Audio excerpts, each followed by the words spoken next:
FM. The night comes alive with Grameenphone.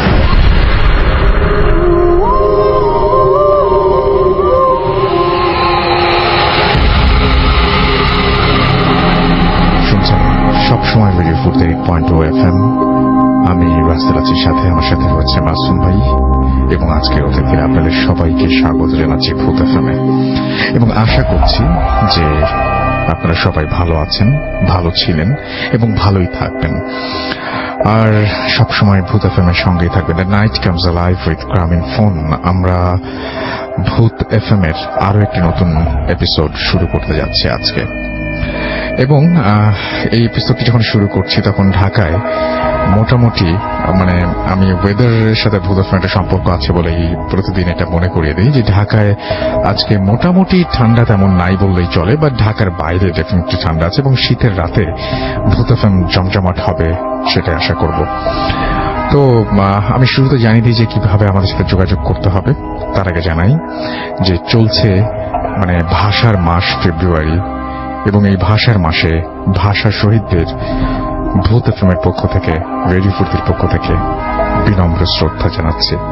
শ্রদ্ধা ভরে স্মরণ করছি সালাম, বরকত, রফিক, জাব্বার সহ আরো অসংখ্য তাজা প্রাণ যারা মায়ের ভাষার জন্য প্রাণ দিয়েছিলেন, যারা একেবারে অকুত ভয় বা যারা একেবারেই সেদিন চিন্তা করেননি যে কি হবে, ভাষার জন্য একদম ভাষার দাবিতে স্বাধিকারের জন্য যারা সশস্ত্র সেই পুলিশের সামনে দাঁড়িয়ে বলেছিলেন যে বাংলা ভাষা হবে রাষ্ট্রভাষা।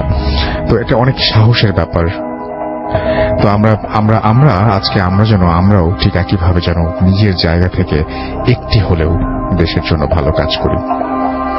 যাই হোক, আমাদেরকে যদি SMS করতে চান তাহলে SMS করার নিয়মটি হচ্ছে মোবাইলের মেসেজ অপশনে গিয়ে টাইপ করতে হবে ফুর্তি, FORTI ফুর্তি, স্পেস আপনার নাম, স্পেস আপনার মেসেজ পাঠিয়ে দিতে হবে 9840 নাম্বার। যদি আমাদের ইমেল করতে চান, আমাদের ইমেল অ্যাড্রেস হচ্ছে bhutfm@radiofurti.fm, which is bhwtfm@radioFORT.fm। আপনার নাম, ঠিকানা এবং ফোন নাম্বার সহ আপনার জীবনে ঘটে যাওয়া সেরা ঘটনা লিখে পাঠিয়ে দিন আমাদের কাছে।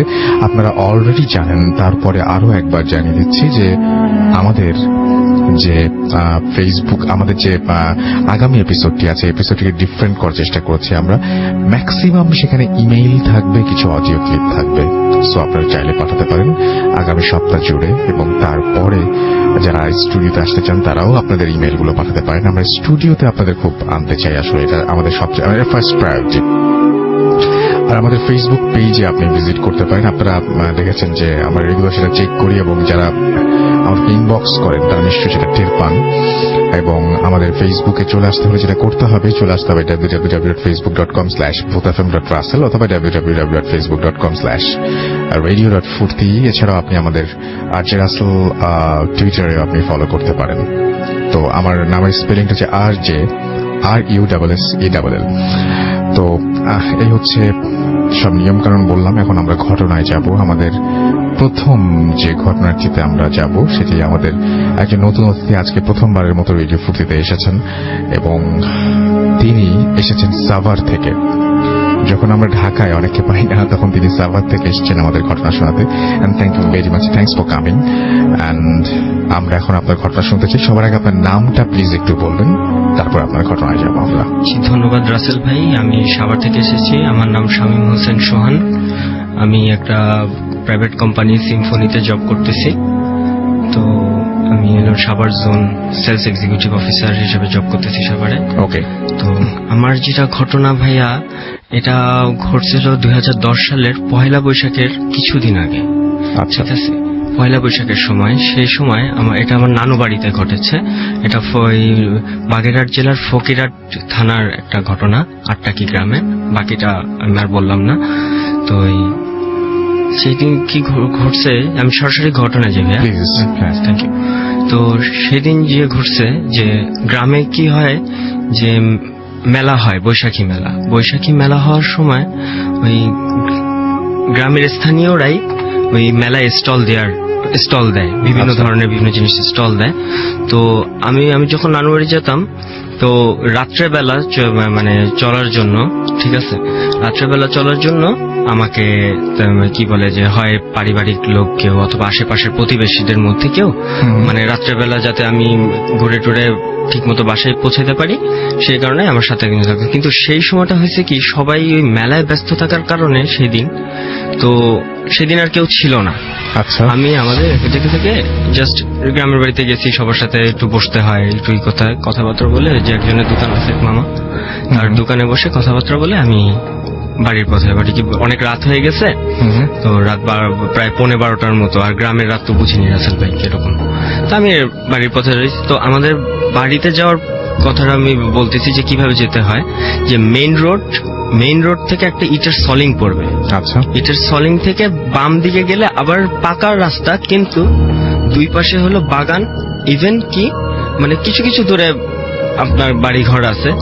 তারপর আমাদের বাড়ির এরিয়া শুরু হয়, আমার আত্মীয় স্বজনের বাড়ি আছে। তো আমি ওই মেইন রোড দিয়ে চলে আসছি। তো ততক্ষণ সবকিছু নর্মাল, ঠিক আছে, সবকিছু নর্মাল ছিল। ইভেন কি বলে যে আমার কাছে সেই বলতে খুব হবে, আমার কাছে 4 টাকা ছিল, আর গ্রামে একটা চানাচুর পাওয়া যায় খুব মজার, আমি এটা খাই। তো আমি 2 প্যাকেট 2 টাকা দামের চানাচুর, মধুবন চানাচুর, এটা আমি কিনে নিলাম। মানে আমি খেতে খেতে তারপর বাসে যাবো, আর জ্যোৎস্না রাত ছিল এবং রাস্তাটা দেখা যাচ্ছিল। আচ্ছা, তো ওইখানে আমাদের ওই রাস্তাতে গ্রামের মানুষ সচরাচর বলে থাকে যে ওই রাস্তা দিয়ে মানে 2টা জিনিস, একটা হলো 2টা সাপের যাওয়া আসা আছে ওইখানে রাত্রেবেলা, আর হলো এই যে ভয়টা, আচ্ছা, প্যারানর্মাল ভয়টা। তো আমার কাছে টর্চ ছিল না, ঠিক আছে, আমি চানাচুর খেতে খেতে চাঁদের আলোতে দেখে যাচ্ছি। তো যেতে যেতে ওখানে কোনো মানে 3টা জিনিস পড়ে যে রাস্তায় যেতে, 3 রাস্তার মোড় সহ একটা কালভার্ট পড়ে, 3 রাস্তা, এবং তার কিছু দূর গেলেই আপনার একটা পুরানো ব্রিটিশ আমলের পুকুরে, যেটা আমাদের নানু বাড়ি, আমাদেরই পুকুর পড়ে, এবং তারপরে পুকুরের সাথে একটা আমাদের পারিবারিক কবরস্থান, আমার নানুদের কবরস্থানের অপোজিট সাইডে বিশাল একটা বাঁশ বাগান আছে, যেখান থেকে মানুষ আসলে অ্যাকচুয়ালি ভয় পায়। তো এটা অনেক আগে থেকেই শুনে আসতেছি, ছোটবেলা থেকেই। আচ্ছা, তো আমি ওইভাবে পথ ধরে হেঁটে যাচ্ছি, বাসায় যাচ্ছি। তো যখনই আমি ওই 3 রাস্তার মোড়ের কালভার্টের কাছে আসছি, তখন ওই খুলনার ভাষা তো আর ঢাকার ভাষা তো একরকম হবে না, ডেফিনেটলি না। তো আমাকে ওইখানে ওই রকম রাত্রেবেলায় 12টার দিকে আমাকে রাত্রেবেলায় ঠিক ঢাকার ভাষায় আমাকে একজন মানে পেছন থেকে ডাকতেছে, ওই কই যাস। আমি না দাঁড়াই গেছি। তো এখানে কাজল নামে একটা মামা ছিল প্রতিবেশী, তো উনি সবসময় আমাকে পৌঁছায় দিত। আচ্ছা, তো আমি কতক্ষণ দাঁড়াই, কিন্তু ওনারা তো মেলায় ব্যস্ত, আমি এটা জানি, তার স্টল নিয়ে তাদের ব্যস্ত, তার স্টল করতেছে। তো আমি কতক্ষণ দাঁড়ানোর পর আমি বললাম, কে কাজল মামা? তখন কোনো অ্যান্সার আসতেছে না। তো এরপরে যাচ্ছি, যখন আমি পুকুরের কাছাকাছি, এবং একটা কনস্ট্রাকশনের বাড়ি বানাচ্ছিল একজন, ঠিক আছে, রাস্তার অপোজিট সাইডে, মানে পুকুরের অপোজিট সাইডে। জি। তো পুকুরের কাছে যখন আসছি, তখন সেম আরো ভরা কণ্ঠ যে ওই কই যাস। এটা বললে তখন আমি একটু ভয় পেয়ে দাঁড়ায় যাই। 2 ধরনের ভয় পাই। 2 ধরনের ভয় পাই কি, মানে আমার মামারা তো এখানে রাজনীতি করে, তো এই রাজনীতি করার কারণে অনেক শত্রুপক্ষ থাকে। আচ্ছা, তাদের হামলা হইতে পারে। গ্রামে তো জানেনি, আপনার মাথার মধ্যে তখন এই সমস্ত জিনিসগুলা ঘুরতেছে। আরেকটা জিনিস ঘুরতেছে, ওই যে ভয়টা, মানে ভয়, মানে 2টা মিলায়, মানে বলবো না কম বেশি, মানে 2টাই আমার কাছে মানে লাগতেছে। তো আমি বেশ অনেকক্ষণ দাঁড়ায় থাকলাম, প্রায় 3-3.5 মিনিট। আচ্ছা, 3.5 মিনিট দাঁড়ায়, চুপচাপ দাঁড়ায় থেকে একটু মানে কয়েক কদম হাঁটলে ওই যে কবরস্থানটা আর ওই বাঁশবাগানের মাঝখানে। এবং আমি একটা জিনিস বলতে ভুলে গেছি, যে আমাদের যে কবরস্থানটা আছে, কবরস্থানের অপোজিটে যে বাঁশবাগানটা, ওইখান থেকে ব্রিজের মতো করে একটা মানে বাঁশ গেছে, যেটা কবরস্থান কিছু। তো আমি যখন কয়েক কদম পার হয়ে যখন আমি আসছি, মানে কবরস্থান মাঝখানে রাস্তা, আমি উপরে বাসটা, আর ওই পাশে হলো বাঁশবাগানটা, ঠিক তখন আমাকে বললো, এই তরে না বললাম এদিকে আইতে, তুই কই যাস?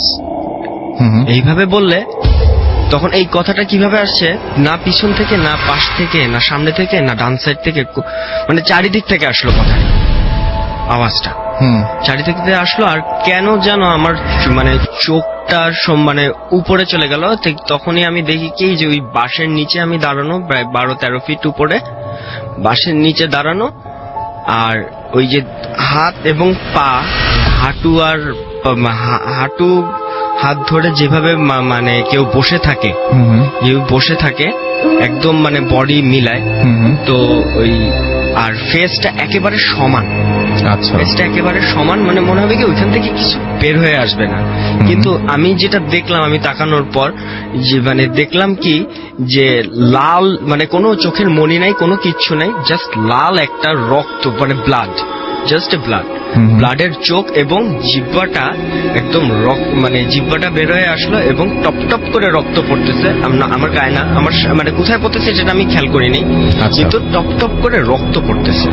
রক্ত পড়া থাকলে সেটা দেখে মানে আসলে আমি লাইফ ফার্স্ট টাইম এরকম জিনিস দেখলাম। তো মানে ওই সময় আমি হামাগুড়ি দিয়ে আসছিল মনে হয়, হামাগুড়ি দিয়ে না, এইভাবে বসে আছে, জাস্ট মানে হাত দুটো বাঁকা করে এইভাবে বসে আছে, মানে মনে হচ্ছে কি আমার দিকে মানে আমার দিকে তাকানো সমানটা। আর ওইখান আমি যখন তাকালাম তখন ওই কালো, মানে ওই কালো থেকে চোখ মানে চোখ দুইটা লাল হয়ে গেল, আর এই জিহ্বাটা বের হয়ে আসলো। তখন আমি মানে আমি জানি না, আমি মানে ওই সময় মানে মানে সেন্সটা কিরকম ছিল আমার, আমি এটা বলতে পারবো না। জাস্ট এইটুক মনে আছে, আমি এইটুক বলছিলাম যে তুই থাক আমি গেলাম, এটা বলে আমি দৌড় দিছি। দৌড় দেওয়ার পর আমাদের মানে ওই কেয়ারটেকার ছিল, আমাদের বাড়িতে দেখাশোনা করতো উনি, আমরা না থাকলে। তো ওই আমি যখনই দৌড়ায় উঠানে ঢুকছি, তখন আমি কেয়ারটেকার দেখে একটা চিৎকার করে মানে সেন্সলেস হয়ে যায়, ন্যাচারালি সেন্সলেস হয়ে যায়। এবং পরের দিন ঘুম থেকে সকালে যখন উঠি তখন দেখি আমার গায়ে অনেক জ্বর, অনেক জ্বর ছিল। জ্বর থাকার পর এবং সবার সাথে শেয়ার করলাম বিষয়টা, মানে এই কি হয়েছে, এই ঘটনা হয়েছে, এরকম আমি দেখে ভয় পাইছি। তো সবাই বললো যে হ্যাঁ কিছুদিন ধরে আবারও ভয় পাচ্ছে, মানে আগে ভয় পাইতো, কিছুদিন ধরে আবারও ভয় পাচ্ছে। এই গেল সেই ঘটনা, সবই নর্মাল। তো তার ঠিক কিছুদিন পর আমি রাত্রেবেলা ওই জানলার পাশে বসে গায়ে হেডফোনে গান শুনতে। ওইখানেই? না ওইখানে না, আমার বাসায়। না ওইখানে। আচ্ছা, ওইখানে, সেটাই বলছি। হ্যাঁ, গ্রামেতেই, নানু বাড়িতেই আমি জাস্ট ওই কি বলে যে গান শুনতেছি। তো এটার ঘটনা হলো ছোটবেলায় যখন আমি যে বলছিলাম যে আমি ঢাকায় ছিলাম, তো ওই হাজারীবাগে, তো এখানে আমার এক দাদি ছিল, উনি মারা গেছে 2002 সালে, আর এই ঘটনাটা বলছি আমি 2010 সালে। তো কেন এটা রিলেটেড আমি এটা বলতে পারবো না, ঠিক আছে। তো আমি বসে গান শুনতেছি, তো আমাদের বাড়ির মানে জানলা দিয়ে উঠানের পরে একটা রাস্তা গেছে, এটা খালের দিক চলে যায়, বাগান দিয়ে খালের দিক চলে যায়। তো আমি মেইন রোড থেকে দেখতেছি কি যে মানে মানে না, আমি কানে হেডফোন হঠাৎ করে, তখন বললাম যে হঠাৎ করে দেখি সব কেমন যেন গ্রে হয়েছে। আমি বুঝতে পারতেছি আপনার শার্টের কালার ব্লু, বাট কিন্তু গ্রে। আমি দেখতে পাচ্ছি মানে পাতার কালার গ্রিন, বাট গ্রে মনে হইতেছে, গ্রে। ঠিক সেই মুহূর্তে দেখি উনি একটা লাঠি ভর করে হাঁটতো, একটা লাঠি, বড় লাঠি। দেখি কি স্পষ্ট তাকে বোঝা যাচ্ছে, অন্ধকার, তারপরও তাকে বোঝা যাচ্ছে সেই দাদি যে কখনোই ওই মানে বাগেরহাট, খুলনা কোথাও যায়নি, সে হাজারীবাগের জন্য হাজারীবাগেই মৃত্যু। সে ওই ভর দিয়ে ওই মানে খালের দিক চলে গেল, বাগান হয়ে খালের দিক চলে গেল। আমি তাড়াতাড়ি জানলা বন্ধ করে দিয়ে, মানে ওই মুহূর্তে তাড়াতাড়ি জানলা বন্ধ করে দিয়ে আমি জাস্ট শুয়ে পড়লাম। সকালবেলা আমি আম্মুকে বললাম, আম্মু এরকম আমি দেখছি। আম্মু তো বলে অ্যাজ ইউজুয়াল যে ওগুলা কিছু না, তুমি এখানে আসছো, গ্রামের তোমার পরিবেশই হচ্ছে না, তুমি ঢাকায় চলে যাও, তোমার পড়াশোনা আছে, তুমি ঢাকায় চলে যাও। আমি ঢাকায় চলে এসে নর্মালি চলতেছিলাম, এমনি পড়াশোনা করা, এদিক যাওয়া, নর্মালি চলতেছিলাম। কিন্তু এটা জাস্ট 1 বছর একটা গ্যাপ গেছে, 1 বছরের ভিতর কিচ্ছু হয়নি, নাথিং, মানে এরকম কোনো কিছুই হয়নি, মানে যেটা মানে আমি নোটিস করব। ঠিক 2012 সালে জাস্ট ফ্যামিলির সাথে একটা কথা কাটাকাটি নিয়ে আমি বের হয়ে যাই। বের হয়ে যাওয়ার পর আমি আর কি বলে যে আমি আমার এক বড় ভাইয়ের বাসায় যে থাকি, তাদের বাসাটা অনেক পুরানো, অনেক পুরানো, এই মানে এটা হাজারীবাগে, অনেক পুরানো, পাবেল ভাই। তো তো পাভেল ভাইয়ের বাসায় যে থাকি, তো অনেক কাছে শুনি পাভেল ভাই আবার একটু মানে চিকির করতো, অনেক কিছু চিকির করতো। তো পাভেল ভাইয়ের মুখে শুনতাম, আরো কয়েকজনের মুখে শুনতাম যে তাদের বাসা অনেক পুরানো, কিছু গাছ গাছালি আছে, মানে গাছের বাড়ি বলতো। তো গাছের বাড়ি আছে, তো ওই কি বলে যে ওখানে অনেক কিছু অনেকে দেখে। আন্টি বলে মানে তার মা, আমার পাভেল ভাইয়ের মা, উনি দেখছে, বাপের বড় ভাবি দেখছে। তো যেটা আমি দেখছি যে একদিন দেখি কি যে ওই মশারি টাঙায় ঘুমায় আছি, পুরানো বাড়ি যেহেতু মশারির উপরটা একটু বেশি, গাছপালা আছে, তো ঘুমায় আছি, তো মশারি টাঙানো। তো দেখলাম মানে হঠাৎ করে মানে ঘুম ভাঙছে। ঘুম ভাঙার পর আমি দেখি কি যে খাটো, পেটটা অনেক বড়, মানে মানে বলবো কি একদম খাটো কিন্তু পেটটা অনেক বড়, মাথাটাও মানে পেটের থেকে, মাথাটা পেটের থেকে আরো বড়, এরকম। মানে যে আন্টি আছে, আন্টির রুমে ঘুরতেছে। আচ্ছা, আমি এখান থেকে পুরানো বাড়ি তো মানে উকি দিলেই দেখা যাচ্ছে এরকম ঘুরতেছে। তখন আমি পাভেল ভাইয়ের মানে পাভেল ভাই দেখেন ওইটা কি, পাভেল তো ঘুম, পাভেল ভাই দেখেন ওইটা কি। তো পাভেল ভাই না হাসতেছে, হাসতে হাসতে বলতেছে কি যে এরকম কিছু না, আমাদের বাসায় থাকলে এরকম অনেক কিছুই দেখা যায়। তখন আমি যে পুরনো এগুলো তাকে বলি নাই, শেয়ার করলাম, হইতে পারে অনেক কিছু, কিন্তু আমাদের বাসায় থাকলে এরকম অনেক কিছুই দেখা যায়, এটা পুরানো আমলের বাড়ি, ঠিক আছে, আমাদের বাসায় এরকম অনেক কিছুই ঘটনা ঘটে, এরকম দেখা যায়। তো গেল ওইখানে ওই রকম এভাবে চলে গেল, ওইখানে থাকলাম। এরপর আর কিছু দেখলাম না। আরেকদিন যেটা হয়, আমি ওখান থেকে চলে আসলাম, একটা ম্যাচ ভাড়া করে চলে আসলাম। ম্যাচ ভাড়া করে চলে আসার পর ওই কি বলে যে ম্যাচে তা আমরা 3 জন ছিলাম, ম্যাচে আমরা 3 জন ছিলাম। তো 3 জনের মধ্যে একজনের নাম ছিল সুমন। তো সে আমাদের রান্না বান্নার বিষয়টা দেখতো, আমরা কেউ রান্না করতে পারতাম না, সে আমাদের রান্না বান্নার বিষয়টা দেখতো। তো সে হঠাৎ করে একদিন একদম নাই, তার বাড়ি ছিল বরিশাল। তো ওই বরিশালে আমরা এই কন্ট্যাক্ট করলাম যে আচ্ছা হঠাৎ করে সুমন বাজারে গেছে, কেন নাই, মানে বেশ কয়েকদিন পর, 4-5 দিন পর।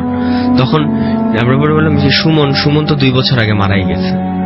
আচ্ছা, আমরা আপনার ঘটনা বাকিগুলো আরো শুনবো। একটা মানে এখনো নিশ্চয়ই অনেক প্রবলেম হচ্ছে, and thank you very much আপনার স্টোরিগুলো। এবং সেটা যদি আপনার সেই রাতের কথা যদি মনে করা যায়, আপনি যে ভিজুয়ালের কথা বললেন, যে ভদ্রলোকের কথা বললেন, বা ভদ্রলোক বা অশরী যে যাই বলি না কেন, যার কথা বললেন, তার কথা যদি কেউ কল্পনা করেন, তাহলে একটা অদ্ভুত শীর্ষের একটা অনুভূতি যে কারোরই হবে। আবার ঠিক একই সাথে আপনি যে ঘটনাটা বললেন যে পরবর্তীতে আপনি একজন লোককে দেখেছেন যে লোকটির পেটটা অনেক বড়, মাথাটা আরো বড়, সেটাও যদি কেউ কল্পনা করেন তাহলে সেটাতেও ভয় পেতে হবে। আমি এখন একটা ঘটনা আপনাদের শোনাতে চাই, যে ঘটনাটি আমাদের একজন পাঠিয়েছিলেন, তিনি আজকে আসতে পারেননি। তো আমরা খুব চেয়েছিলাম যে তিনি আসেন, কিন্তু তার চাকরির কারণেই তিনি এখানে উপস্থিত হতে পারেনি, জানিয়ে দিয়েছেন। তো আমরা তার ঘটনাটা একটু পড়ে শোনাতে চাই। তো উনি যেভাবে লিখছেন আমি সেভাবে পড়ছি। রাসেল ভাই, আসসালামু আলাইকুম। জানতে চাইব না কেমন আছেন, কারণ আপনি সবসময় ভালোর তালে। আমার নাম আব্দুস সালাম। আমি গাজীপুরে একটা কোম্পানিতে আইটি অফিসার হিসেবে কাজ করছি। আমার বাড়ি ঝিনাইদহ জেলার শৈলকুপা থানায়। আমি এবং আমার স্ত্রী দুজনেই ভূত এফএমের বড় ফ্যান। আজ সবার সাথে আমার স্ত্রী এবং আমার শ্বশুরের সাথে ঘটে যাওয়া একটা ঘটনা শেয়ার করব। সমস্যার কারণে স্টুডিওতে আসতে পারবো না, তাই ভালো লাগলে সবার সাথে শেয়ার করার অনুরোধ রইল। এই ঘটনাটি আমার স্ত্রী আমাকে বলেছেন। ঘটনাটি প্রায় 17 থেকে 18 বছর আগে। আমার স্ত্রীর বয়স তখন আনুমানিক 5-6 বছর। আমার শ্বশুরের খালা মারা যাওয়ার কারণে আমার শ্বশুর, শাশুড়ি এবং আমার স্ত্রী রওনা হয় আমার শ্বশুরের খালার বাড়ির দিকে। আমার শ্বশুরের খালার বাড়ি আমার শ্বশুর বাড়ি থেকে 5-6 কিলোমিটার দূরে। তখন ছিল বর্ষাকাল। আমার শ্বশুর একটা বাইসাইকেলে এবং আমার শাশুড়ি এবং আমার স্ত্রী ভ্যানে করে যায়। সেখানে পৌঁছানোর পরে গোসল, জানাজা নামাজ পড়াতে আসরের আজান পড়ে যায়। তারপর কবরস্থানে নেওয়া হয় লাশটিকে। একটু কবরস্থানের বর্ণনা দেই। কবরস্থানটি ছিল অনেক পুরাতন। কবরস্থানের আশেপাশে কোনো বাড়িঘর ছিল না। কবরস্থানটির কোনো দেয়াল বা সীমানা বা কোনো গেট ছিল না, কারণ কবর কোনটা ঠিক মতো কার কবর কোনটা সেটাও ঠিক মতো বোঝা যেত না। গ্রামের একটা কর্নারে কবরস্থানটি ছিল। বর্ষাকাল হওয়ার কারণে কবরস্থানটিতে হালকা পানি উঠে যায়। কবর খোঁড়ার সময় অনেক কষ্টে কবর খোঁড়া হয়, কারণ পানি উঠে যাচ্ছিল বারবার। লাশটি কবরস্থানে নেয়ার সময় আমার স্ত্রী, কবরস্থানে বর্ষাকাল হওয়ায় কবরস্থানটিতে হালকা পানি উঠে যায়। কবর খোঁড়ার সময় অনেক কষ্ট হচ্ছিল এবং কবর খোঁড়া হয় অনেক কষ্টে কবর খোঁড়া হয়, কারণ পানি উঠে যাচ্ছিল। লাশটি কবরস্থানে নেয়ার সময় আমার স্ত্রী জেদ ধরে সেও কবরস্থানে যাবে। সবাই তাকে অনেক নিষেধ করার পরেও সে কবরস্থানে যাবেই। পরে কান্নাকাটি শুরু করলে আমার শ্বশুরের এক খালাতো বলে ঠিক আছে, এক খালা বলে ঠিক আছে, ও তো ছোট বাচ্চা, নিয়ে চলো, আমার কাছে থাকবে, যেটা আমার খালাতো ভাই হবে, আমার কাছে থাকবে, কোনো সমস্যা হবে না। পরে লাশটিকে কবরস্থানে নেওয়া হয়। আমার শ্বশুর আমার স্ত্রীকে বলে, বাবা তুমি তোমার আঙ্কেলের সাথে এক জায়গায় দাঁড়িয়ে থাকবা, কোথাও যেও না। যেখানে কবর দেয়া হবে তার থেকে একটু দূরে সবাই যেখানে দাঁড়িয়ে আছে সেই জায়গায় আমার স্ত্রীকে রেখে দেয়া হয় এবং শ্বশুর কবর দেওয়ার জায়গায় চলে যায়। একটু পরে আমার স্ত্রী সেই আঙ্কেলকে বলে যে বাবা তুমি একটু দাঁড়াও, আমি আসছি, বলে সেও কবর দেওয়ার জায়গায় চলে যায়। আমার স্ত্রী ছোটবেলায় একটু বেশি দুষ্টু ছিল এবং এখন সে দেখবে যে কিভাবে কবর দেয়া হয়। সে লোকজনের ভেতর থেকে বের হয়ে যায় এবং কবর দেওয়ার জায়গায় অন্য পাশ দিয়ে যেই উকি দিয়ে দেখতে যাবে, এমন সময় পুরাতন একটি কবর ভেঙে আমার স্ত্রী কবরের ভেতরে পড়ে যায়। কারণ মাটি ভেজা থাকার কারণে এমনটি হয়। কবরের ভেতর পড়ে গিয়ে আমার স্ত্রী চেঁচানো শুরু করে দেয়। পরে সবাই গিয়ে আমার স্ত্রীকে হাত ধরে তুলে সাথে সাথে বাসায় নিয়ে যায়। বাসায় নিয়ে যাওয়ার পরে সবাই আমার স্ত্রী এবং আমার আঙ্কেলকে রাগ করতে থাকে, সবাই কেন ওকে ছেড়ে গেল। পরে আমার স্ত্রীর হাত পা ভালো করে ধোয়ানো হয়, কারণ সারা গায়ে কাদা লেগেছে। লাশটি দাফন শেষ হতে হতে মাগরিবের আজান পড়ে যায়।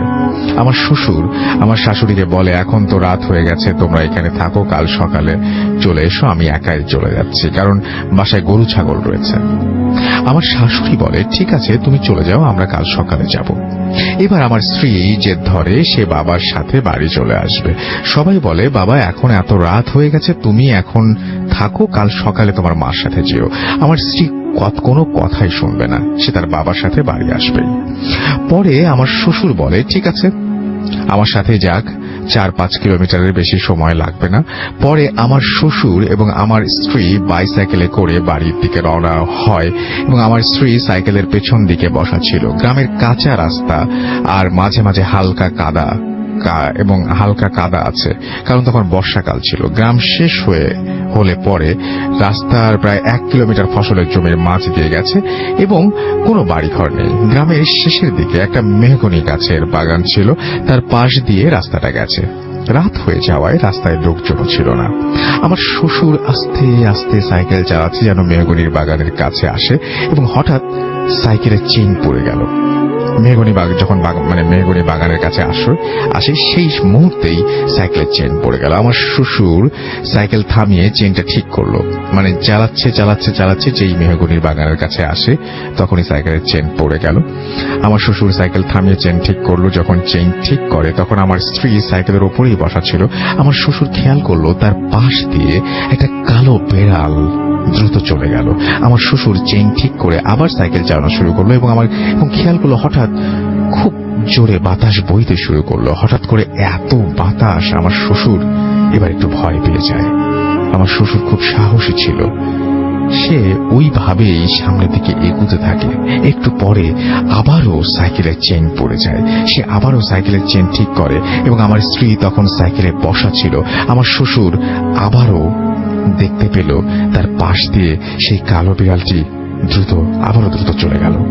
আমার শ্বশুর চিন্তা করলো, কি ব্যাপার, এমনটা হচ্ছে কেন? আমার শ্বশুর আবার যেই সাইকেলে উঠতে যাবে তখন মেহগনির বাগানের দিকে তাকিয়ে যা দেখতে পেল তা দেখার জন্য তা দেখে আমার শ্বশুর খুবই ভয় পেয়ে যায়। সে দেখল মেহগনি গাছের ডালের উপরে সাদা কাফনের কাপড় পরে একজন লোক বসে আছে, যার দেহ আছে কিন্তু মাথা নেই। এটা দেখে আমার শ্বশুর খুব ভয় পেয়ে যায় এবং আমার স্ত্রীকে সাইকেলের পেছন দিক থেকে সামনে নিয়ে আসে এবং কোলের ভেতরে শক্ত করে ধরে সাইকেল না চালিয়ে ঠেলা শুরু করে যায়। কারণ তখন সে কি করবে ঠিক বুঝে উঠতে পারছিল না। সাইকেল ওভাবে ঠেলতে ঠেলতে মেহগনি বাগান ছেড়ে চলে আসে। কিছু দূর যাওয়ার পরে আমার শ্বশুর আমার স্ত্রীকে বলে, বাবা তুমি এখন চোখ বন্ধ করে থাকো, আমি না বলা পর্যন্ত চোখ খুলবা না। তো আমার স্ত্রী কথা মতো চোখ বন্ধ করে। আমার শ্বশুর দেখতে পায় যে রাস্তার মাঝখানে বিশাল আকৃতির একটা সাদা কাফন পরানো লাশ পড়ে আছে। আমার শ্বশুর এটা দেখে সে আরো ঘাবড়ে যায়, ভাবতে থাকে এবার সে কি করবে। এবার শ্বশুর চিন্তা করলো ভয় পেলে চলবে না, যেভাবেই হোক আমার মেয়েকে নিয়ে বাসায় যেতে হবে। আমার শ্বশুর আমার স্ত্রীকে আবারও বলে, বাবা আমি না বলা পর্যন্ত তুমি চোখ খুলবা না, কারণ আমার স্ত্রী ওটা দেখলে হয়তো ভয় পেয়ে যাবে এবং কোনো ক্ষতিও হয়ে যেতে পারে। আমার স্ত্রী বলে ঠিক আছে। আমার শ্বশুর দেখতে পেল লাশের পাশ দিয়ে হালকা একটু ফাঁকা জায়গা আছে, যা দিয়ে সাইকেল চালিয়ে চলে যাওয়া যাবে। আমার শ্বশুর দেখলো লাশটি কোনো নড়াচড়া করছে না বা কোনো শব্দও করছে না। আমার শ্বশুর সাহস করে সাইকেল চালানো শুরু করলো এবং আমার শ্বশুরকে এবং ঠিক সেই মুহূর্তে আমার স্ত্রী তখন আমার স্ত্রী একটা বাজে গন্ধ পেল এবং আমার শ্বশুরকে বলল, বাবা এটা কিসের গন্ধ? আমার শ্বশুর বলল, কিছু না, তুমি চোখ বন্ধ করে থাকো। এবার আমার শ্বশুর লাশটিকে ভালোভাবে অতিক্রম করে চলে যায় এবং শুনতে পায় পেছন থেকে আমার শাশুড়ি ডাকছে। আমার স্ত্রী বলে, বাবা মা পেছন থেকে ডাকছে, দাঁড়াও, মাকেও সাইকেলে নিয়ে যাই। আমার শ্বশুর বলে, বাবা তুমি চুপ করে থাকো, চোখ বন্ধ করে রাখো, চোখ বন্ধ করে থাকো, আমি না বলা পর্যন্ত চোখ খুলবে না। আমার শ্বশুর খুব জোরে জোরে সাইকেল চালাতে থাকে, কিন্তু দূরে আসার পরে একটি বাঁশ বাগান সামনে পড়ে।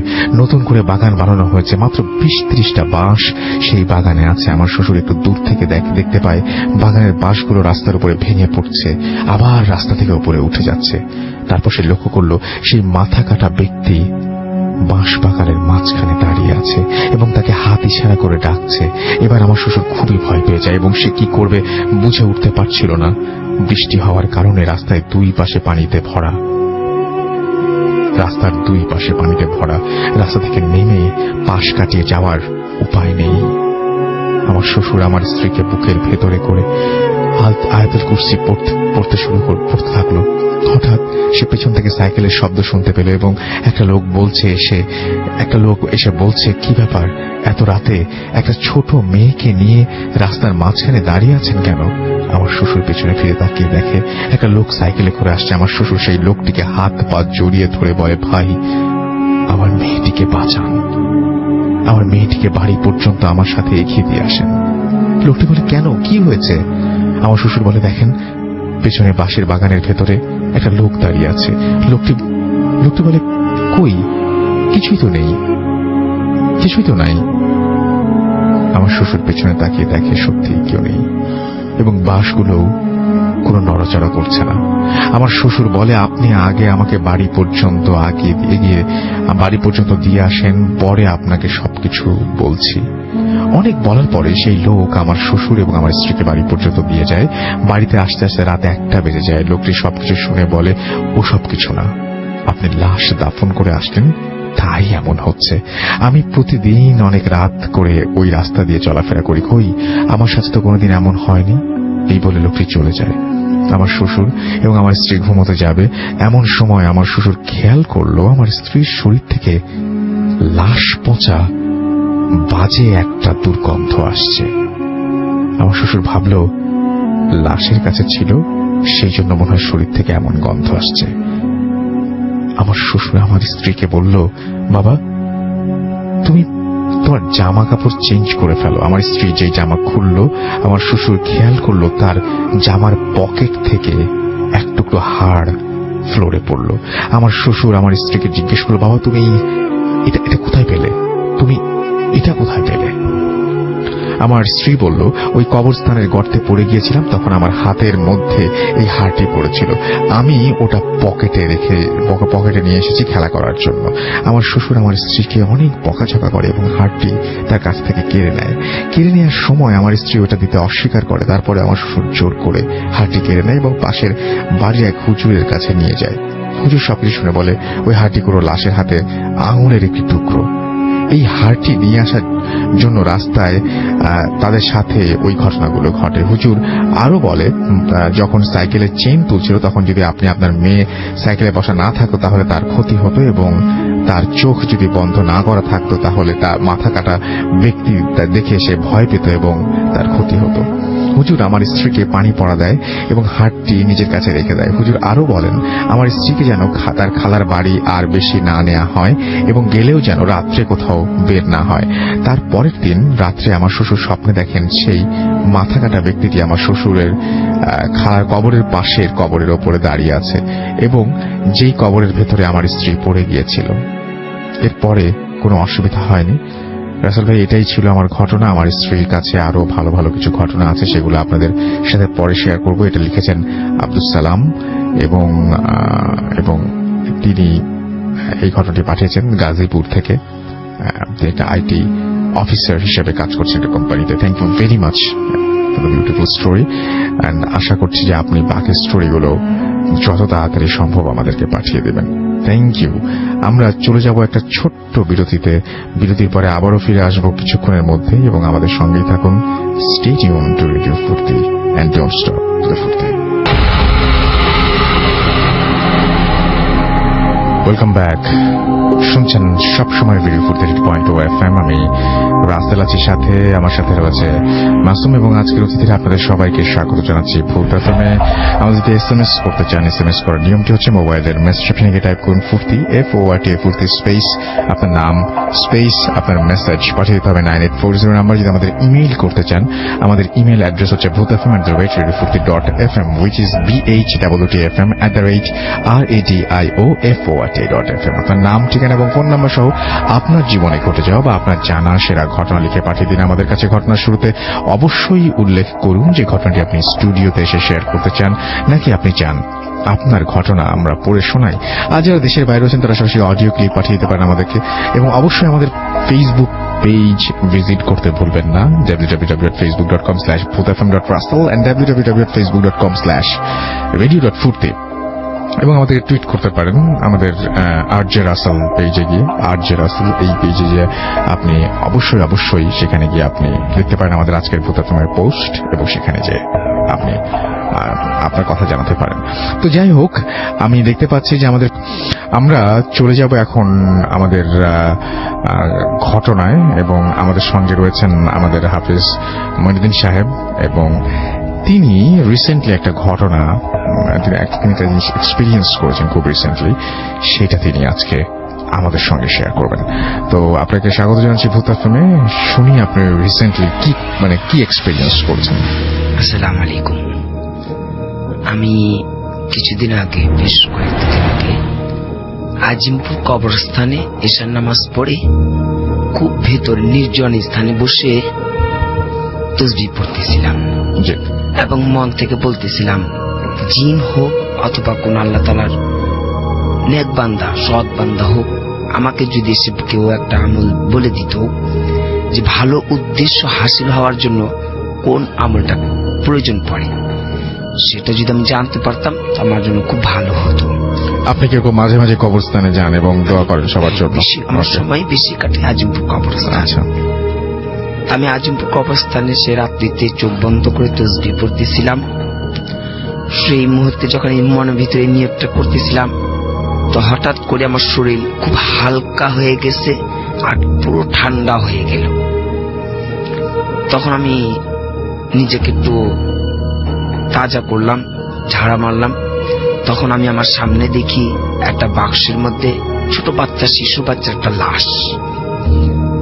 তখন আমি লোক খোঁজা শুরু করলাম যে লাশটা কে রেখে গেল এখানে, কাউকে তো দেখতেছি না, লোক কোথায়। তখন ভাবলাম হয়তো কবর যিনি খোদাই করে ওনাকে হয়তো ডাকতে গেছে, এটা রেখে গেছে। আমি সেখান থেকে উঠে দাঁড়ালাম, দাঁড়িয়ে সামনে হাঁটা শুরু করলাম। যখন সামনে বেশ দূরে খানিক চলে গেছি, ওই সময়তে সে বাক্সটা পড়ে গেল। আমি আবার মনে আঘাত নিলাম যে লাশটা পড়ে গেল, বাচ্চা, ছোট্ট একটা শিশু বাচ্চা লাশ কিভাবে পড়লো। সেটা তুলতে গেছি, যখন তুলবো সেই মুহূর্তে আমার সামনে একজন বৃদ্ধ লোক আসে। বৃদ্ধ লোক এসে তার বাম হাত আমার পিঠে উপরে রাখে, আর এক হাত দিয়ে সে ইশারা করে তুলতে না বলতেছে। আচ্ছা, উনি মুখ দিয়ে কিছু বলেননি, মুখে কিছু না বলে উনি হাত দিয়ে ইশারা করে দিতেছে যে তুলবা না। আমি না তুলে দাঁড়িয়ে তার সাথে মুসাফা করলাম, সালাম দিলাম। উনি সালাম উত্তর নিয়ে উনি নিষেধ করলেন যেটা তুলবা না। তখন সে ওই মুহূর্তে আমার মনের কথাটা যেটা আমি মনত করে বলছিলাম, উনি আমাকে সেই শিখিয়ে দিতেছেন কি করতে হবে। মানুষের মনে ভালো মনের মাকসুদ উদ্দেশ্য করতে হলে কি কি করতে হবে? প্রথমে বিসমিল্লাহির রহমানির সেটা আমরা যাব না, আমরা বলছি কিছু করতে হবে, সেটা আপনাকে শিখিয়ে দিয়েছে, শিখিয়ে দিল। এরপরে আমি যখন বললাম এটাকে তুলবো, উনি না বললেন। ওনার সাথে আমার বেশ কিছুক্ষণ কথা হয়। কথা হওয়ার পর উনি সামনের দিকে এগিয়ে যায়। বেশ কিছু যাওয়ার পরে উনি আর দেখা হয় না। পরবর্তীতে আমি যখন আবার বসলাম, উনি কে ছিলেন আমার কাছে এসে যে আমার কথাটা উনি বলে দিলেন, তখন আমি এতটুকুই জানতে পারছি উনি জিন ছিলেন। আচ্ছা। আর ওই বাচ্চাটা যেটা লাশ ছিল, ওই বিষয় আমাকে অবগত করা হইল যে প্রথমে যে লাশটা আমাকে দেখানো হইলো, আমার ধ্যান যেন ছুটে যায়, আমি যেন সে আমলটা করতে না পারি, ভয় পাই, এই জন্য আমাকে ওই জিনিসটা দেখানো হয়েছে। ওটা লাশ ছিল না। ওকে, তা বাচ্চাটা ছিল একটা ঝুড়ির মধ্যে, বাক্স কাঠের বাক্সের মধ্যে এটা লাশ ছিল। আমার ধ্যান কিরকম বয়স হয় বাচ্চাটার? ভয় থাকে, ছোট্ট, একেবারে ছোট্ট, নবজাতক শিশুর মতো। তো আপনারা নিশ্চয়ই এটা আপনারা নিশ্চয়ই ভাবতে পাচ্ছেন। আমরা আমাদের পরবর্তী অতিথির কাছে যাব, কিন্তু আপনারা নিশ্চয়ই ভাবতে পাচ্ছেন যে সেই দৃশ্যটা কেমন হতে পারে। সেই দৃশ্যটা আপনারা যদি কল্পনা করেন তাহলে কেমন লাগে আমাকে একটু জানাতে পারেন চাইলে। এবং আপনারা যেটা করবেন সেটা হচ্ছে আমাকে অবশ্যই SMS করে হোক, আর এখানে ফেসবুকে হোক আপনারা জানাবেন। ভূত FM আমাদেরকে লিখেছেন, দেখতে পাচ্ছি জয় আহমেদ ভাই, আমি আছি, থ্যাংক ইউ ভেরি মাচ আমাদের সঙ্গে থাকার জন্য। তাসনিম আহমেদ লিখেছেন যে মাগুরা থেকে তাসনিম, ইমরান এবং আনুষ্কা সাথে আছেন। এবং আমাদের ভূত FM করার সঙ্গে সঙ্গে আমি সবসময় মনে হয় যে আমি ইদানিং বেশ কয়েকটা উইক ধরে আমার মনে হচ্ছে, এটা শুনলে অনেকে হাসতে পারেন, বাট দিস ইজ ট্রু, মানে এটা আমার একদম আমি ফিল করি, আই ক্যান ফিল ইট, যে আমার মনে হয় যে আমার স্টুডিওর জাস্ট পাশেই কেউ একজন দাঁড়িয়ে আছেন। এবং আমার কয়েকদিন ধরে এটা খুব ফিল করি আমি, যে আমি জাস্ট মনে হয় যে তাকালে কিছু দেখা যায় না, বাট আমি ফিল করি, এরকম একটা ফিলিং হয় আমার যে someone is listening to me, এবং সে দাঁড়িয়ে আছেন ঠিক আমার দরজার জাস্ট ওই পাশে। যাই হোক, আপনাদের সঙ্গে আমরা প্রথম অতিথির কাছে যাচ্ছি। আপনি বলছেন রিসেন্ট একটা ঘটনা আপনার সাথে ঘটেছে মনে হয়, না? সেই ঘটনাটা আমরা একটু শুনে ফেলি। থ্যাংক ইউ রাসেল ভাই। সোহান এগেইন। রিসেন্ট যে ঘটনাটা, এটা কিছুদিন আগে আমার বাসাটা হলো জাস্ট এলাকার নামটা বলি, যে আমিনবাজারের পর বলিয়াপুর নামে একটা জায়গা আছে, যেটা ঢাকা এবং সাভারের মাঝখানে পড়ে, আর একটু গ্রাম্য এরিয়া এলাকাটা, একটু গ্রাম্য এরিয়া বাট আধুনিক। আচ্ছা, ওকে। তো এখান থেকে আশেপাশে গ্রাম্য পরিবেশ যেহেতু, তো রাত্রেবেলা সেদিন আমি সরাসরি ঘটনায় আসি। তো রাত্রেবেলা ঘুমাইতে পড়ছি, অনেক কিছুর অফিসের টেনশন আছে, অনেক কিছু স্ট্রেস আছে, তো এগুলা নিয়ে টেনশনে ঘুমায় পড়ছি। তো আমার ওয়াইফও ঘুম, আমিও ঘুম, কিন্তু হঠাৎ করে আমার ঘুমটা না ভেঙে গেল, কিন্তু চোখ খুলে নেই। ঘুমটা মনে হচ্ছে কি আমার ঘুমটা ভেঙে গেছে, আমি ঘুমের মতো মনে করছি ঘুমটা ভেঙে গেছে, কিন্তু চোখ খুলে নাই, কিন্তু মনে হচ্ছে কি কেউ যেন আমাকে দেখতেছে, কেউ যেন আমাকে দেখতেছে। মনে হচ্ছে এরকম হইতে পারে যে আমার ওয়াইফ উঠে আমি দেখতেছি, অথবা জ্বর আসছে কিনা, যদি উঠি ওটা ওইরকম হইল। জাস্ট আমি চোখটা খুললাম, খালি দেখলাম যে হোয়াইট দেখে, ব্ল্যাক দেখে, এরকম সেই বডি দেখে, শেপ দেখে। আমি দেখলাম একদম টোটালি পার্পল কালারের আলখাল্লা পড়া একটা শেপ। জাস্ট আমি চোখটা খুললাম এবং 2-3 সেকেন্ডের মধ্যে শেপটা চলে গেল। Purple shade. পার্পল, একদম পার্পল কালার। আচ্ছা মানে পার্পল কালার মনে হচ্ছে কি ধোয়া, আচ্ছা আচ্ছা আচ্ছা। মানুষের ধোয়া আলখাল্লা পড়া, ঠিক আছে। তো পা বোঝা যাচ্ছে না, মাথা বোঝা যাচ্ছে না, মানে এগুলো আসলে ইন্ডিভিজুয়ালি বলা যাবে না যে বোঝা যাচ্ছে কি বোঝা, কিন্তু মনে হচ্ছে যে সে ধোয়া ধোয়া একটা ধোয়া ব্যাপার ধোয়া আর কি। একটা ব্যাপার। হুম, হুম, জাস্ট চলে গেল। আচ্ছা। কিছুদিন আগে তো শীত ছিল, হুম, হুম। কিছুদিন আগে শীত ছিল, যে শীতের ভিতর আমার ওয়াইফ, তখন আমি উঠে বসছি, তো আমি বলতেছে যে মানে ঘুমে ঘুমে বলতেছে যে তুমি উঠছো কেন, অসুস্থ নাকি, মানে আমার খুব গরম লাগতেছে। হুম, হুম। পরে দেখি কি আমারও খুব গরম লাগতেছে, আমার মাথাটাতে ঘেমে গেছে, খুব গরম লাগতেছে। তো আচ্ছা ঠিক আছে, আমি ফ্যান ছেড়ে দিচ্ছি, তারপর ঘুমিয়ে কি তুমি শুয়ে পড়ো, বলি কি না আমি কিছুক্ষণ পরে শুবো, আমি কিছু আচ্ছা। কাজ করতেছি, আমি কিছুক্ষণ পরে শুবো, তুমি ঘুমাবো। এই যে ফ্যান ছেড়ে শুয়ে পড়লাম। এই ঘটনা এখানেই শেষ। আসলে রাসেল ভাই কিছু কোশ্চেন আছে আমার, হুম, হুম। আমি এই কোশ্চেন গুলা কখনো কারো কাছ থেকে মানে আমার মনের মতো অ্যান্সার পাইনি।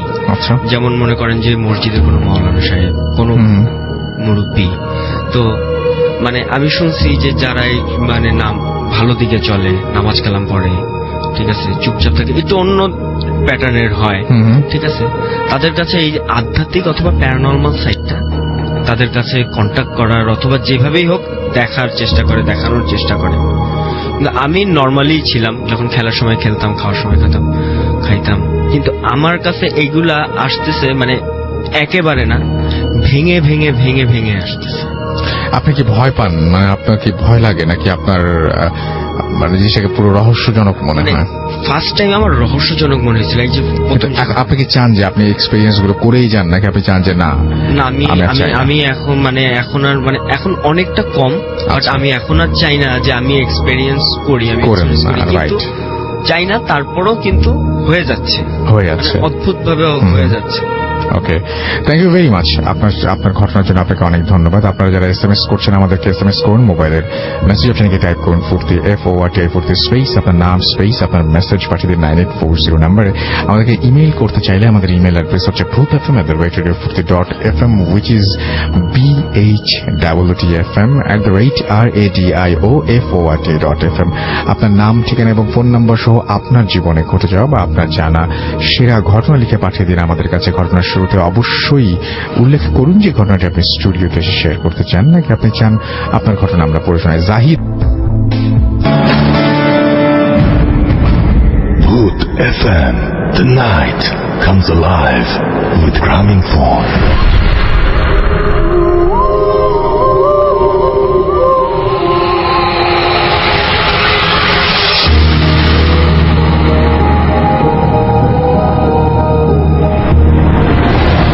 হ্যালো রাসেল ভাই, আমি সোহান, আমি কাউরান বাজারে থাকি। আমি একটা প্রাইভেট কোম্পানিতে জব করি। আমার দেশের বাড়ি বগুড়াতে। আমি এখন অডিয়েন্সকে যে ঘটনা শেয়ার করতে যাচ্ছি, এটা আমার দেশের বাড়ি বগুড়াতে ঘটা একটা ঘটনা। তো এটা 2012 সালের শীতকালের একটা ঘটনা।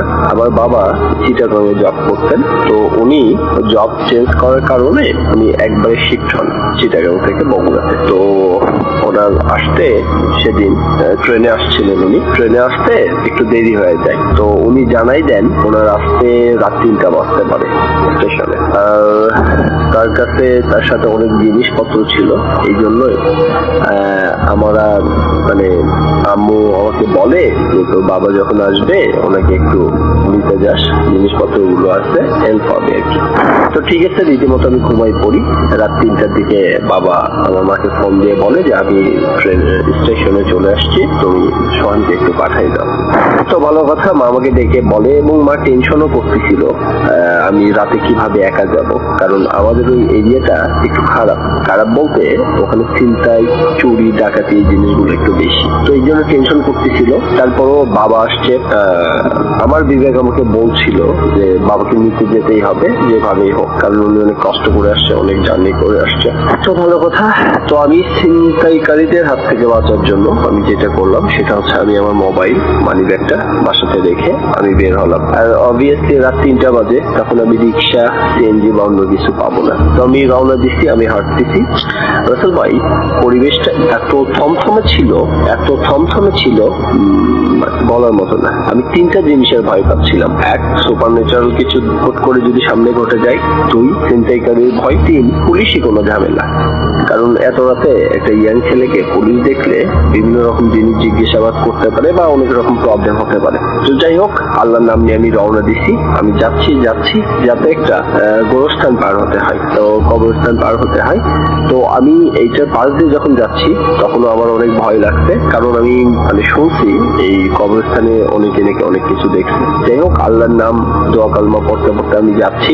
তো আমি কবরস্থানে কিছু দেখতে পারিনি। কিছু দূর যাওয়ার পর সবুজবাগ নামে একটা জায়গা আছে। তো এই জায়গাটাতে আমি দেখি রাস্তার উপর কেউ একজন দাঁড়ায় আছে।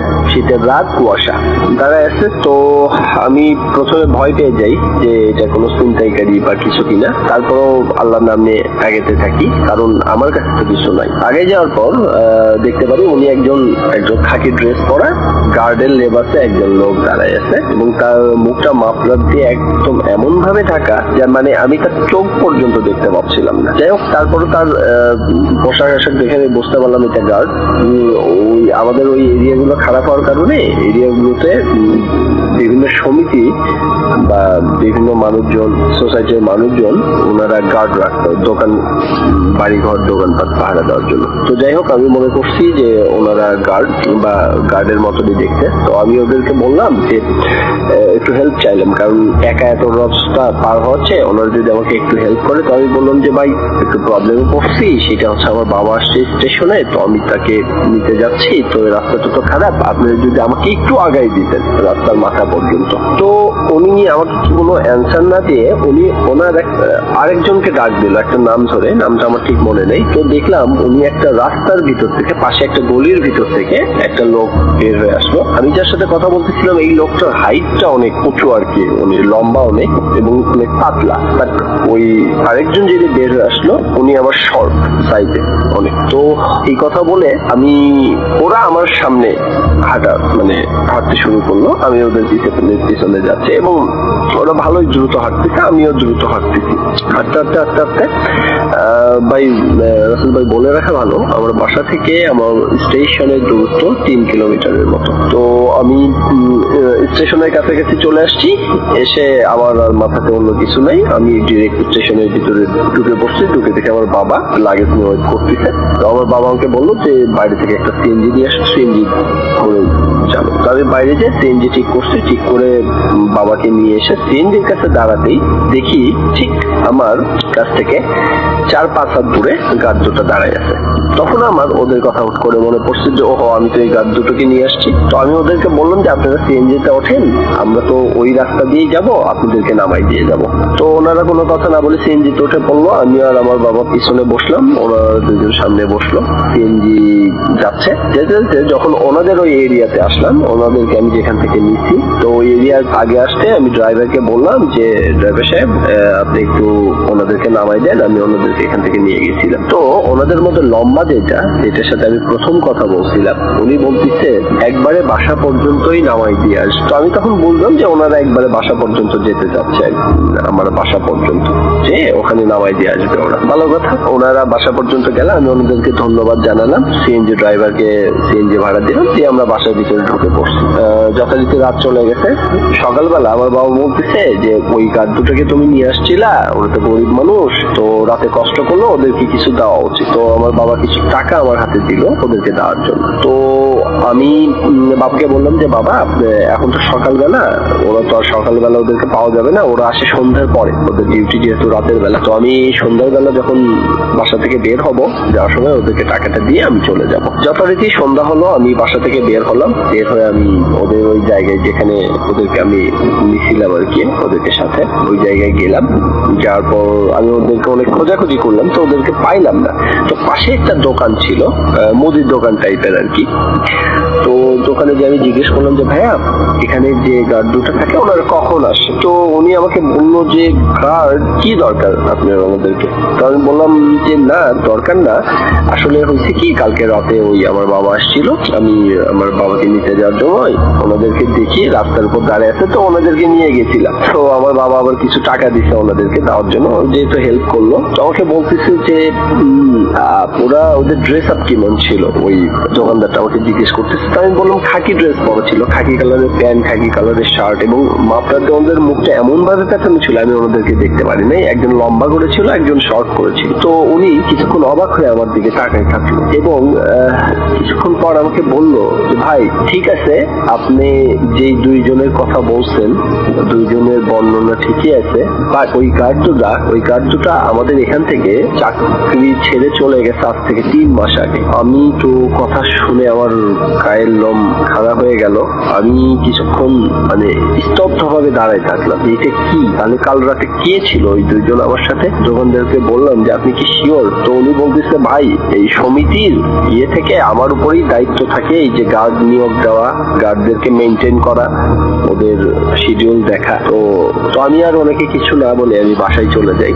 বাসাতে বলার ঘটনাটা শেয়ার করার পর আমার বাবাও একটু অবাক হয়ে যান, কারণ তিনি তাদেরকে দেখছে, তারা আমাদের সাথে আসছে দুইজন মানুষের, ব্যাপারটা অনেক অবাক করার বিষয় আর কি। তারপরে এইটার আর কোনো হদিস আমরা খুঁজে পাই নাই দুইজন কে ছিল বাইরেতে। তো পরে আমি অনেক বুজুর্গদেরকে জিজ্ঞেস করাতে ওনারা বলেন যে দেখো, মানুষ যখন কোনো বিপদে পড়ে বা তার কোনো হেল্পের দরকার হয়, আল্লাহ তো তাদেরকে সাহায্য করে। এইভাবে ভালো কিছু জিন যেগুলো আছে এনারা নাকি মানুষকে হেল্প করে। তো এইরকমই কেউ হয়তো আমাকে সেই রাতে হেল্প করে গেছে। এই ছিল আমার ঘটনা। রাসেল ভাই ভালো থাকবেন, আল্লাহ হাফেজ। Booth FM. The night comes alive with Graminphone.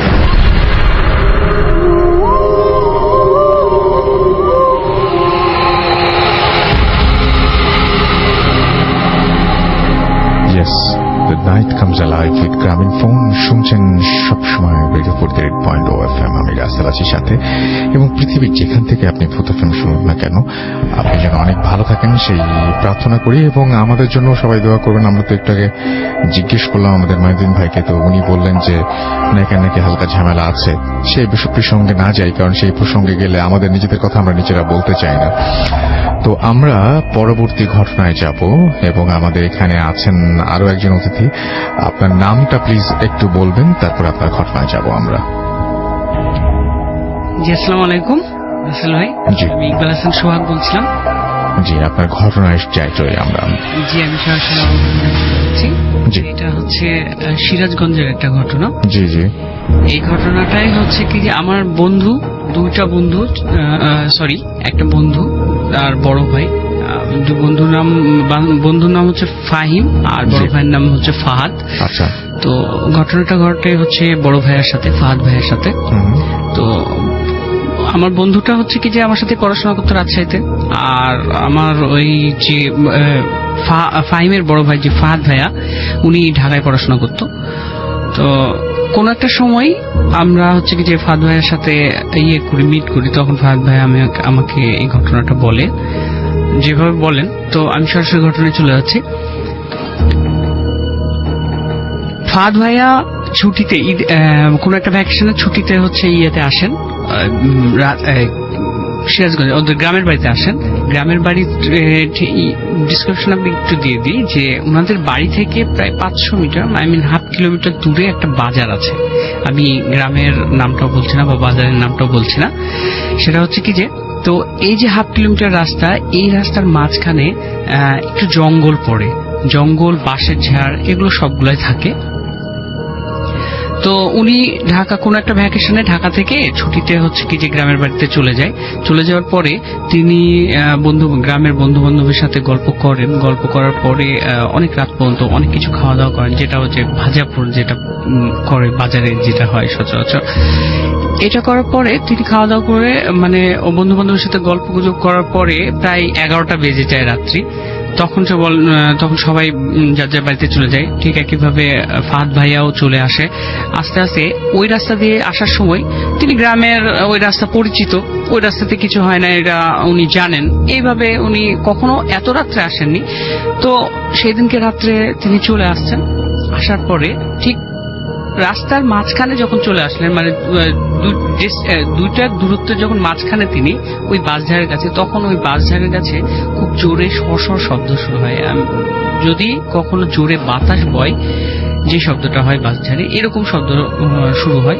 আর হচ্ছে কি যে উনি ওনার গায়ে একটা অনুভব করেন যে একটা উষ্ণ বাতাস ওনার গায়ে লেগে চলে যায়।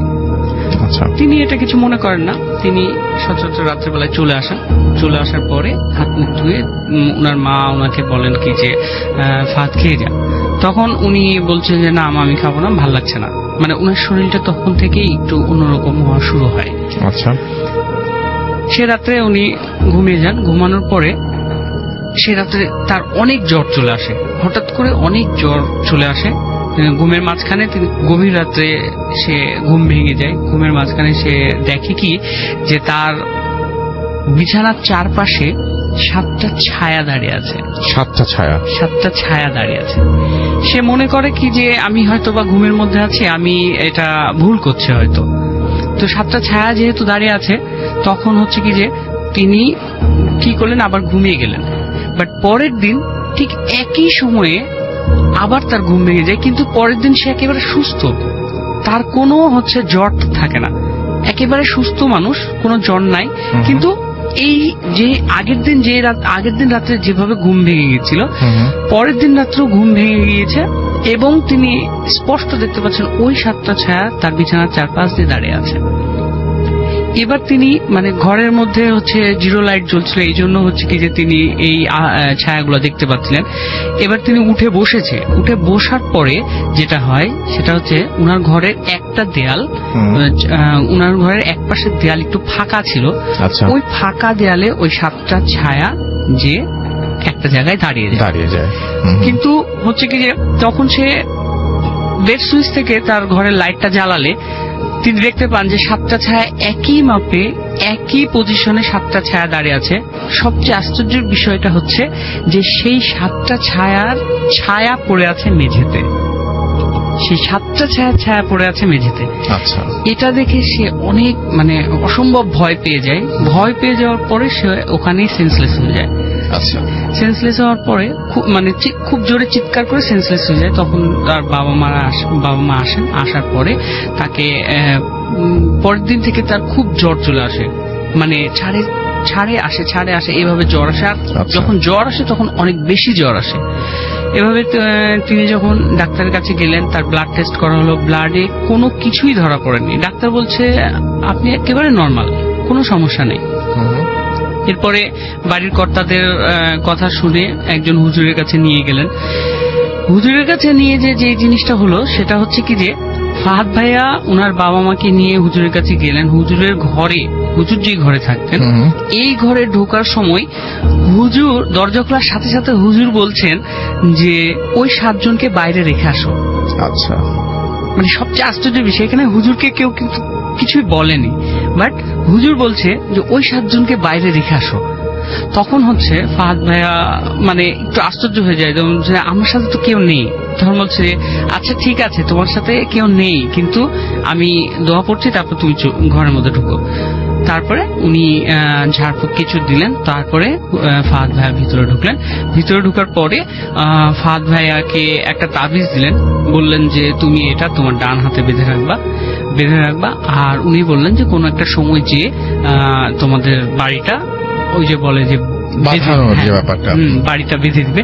তো এভাবে আজও ফাহাদ ভাইয়ার হাতে আমি ওই তাবিজটা দেখেছি। আর হচ্ছে কি যে ওনাদের বাড়িটা বাঁধা আছে। এরপর থেকে ফাহাদ ভাইয়ের সাথে আর কিছু হয়নি। থ্যাংক ইউ ভেরি মাচ আপনার ঘটনার জন্য। আমরা একটু ফেসবুকের দিকে যাই এবং আমাদের যে পেজ রয়েছে সেই পেজে দেখতে পাচ্ছি যে অনেকে আমাদের লিখছেন। ফুয়াদ ইসলাম আমাদের সাথে আছেন জামালপুর থেকে। তিনি লিখছেন যে অনেক ভয় পাচ্ছি, 7টা ছায়া একটা দেয়ালে এবং 7টা ছায়া মেঝেতে এসে পড়েছে।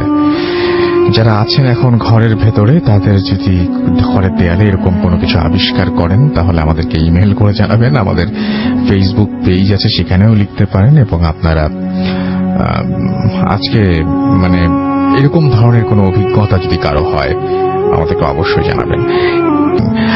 আর আমাদের সঙ্গে যদি SMS আমাদেরকে যদি পাঠাতে চান তাহলে চলে আসুন, পাঠিয়ে দিন আমাদেরকে SMS। মোবাইলের মেসেজ অপশনে টাইপ করুন ফুর্তি FORT ফুর্তি স্পেস আপনার নাম স্পেস আপনার মেসেজ পাঠিয়ে দিন 9840 নম্বরে।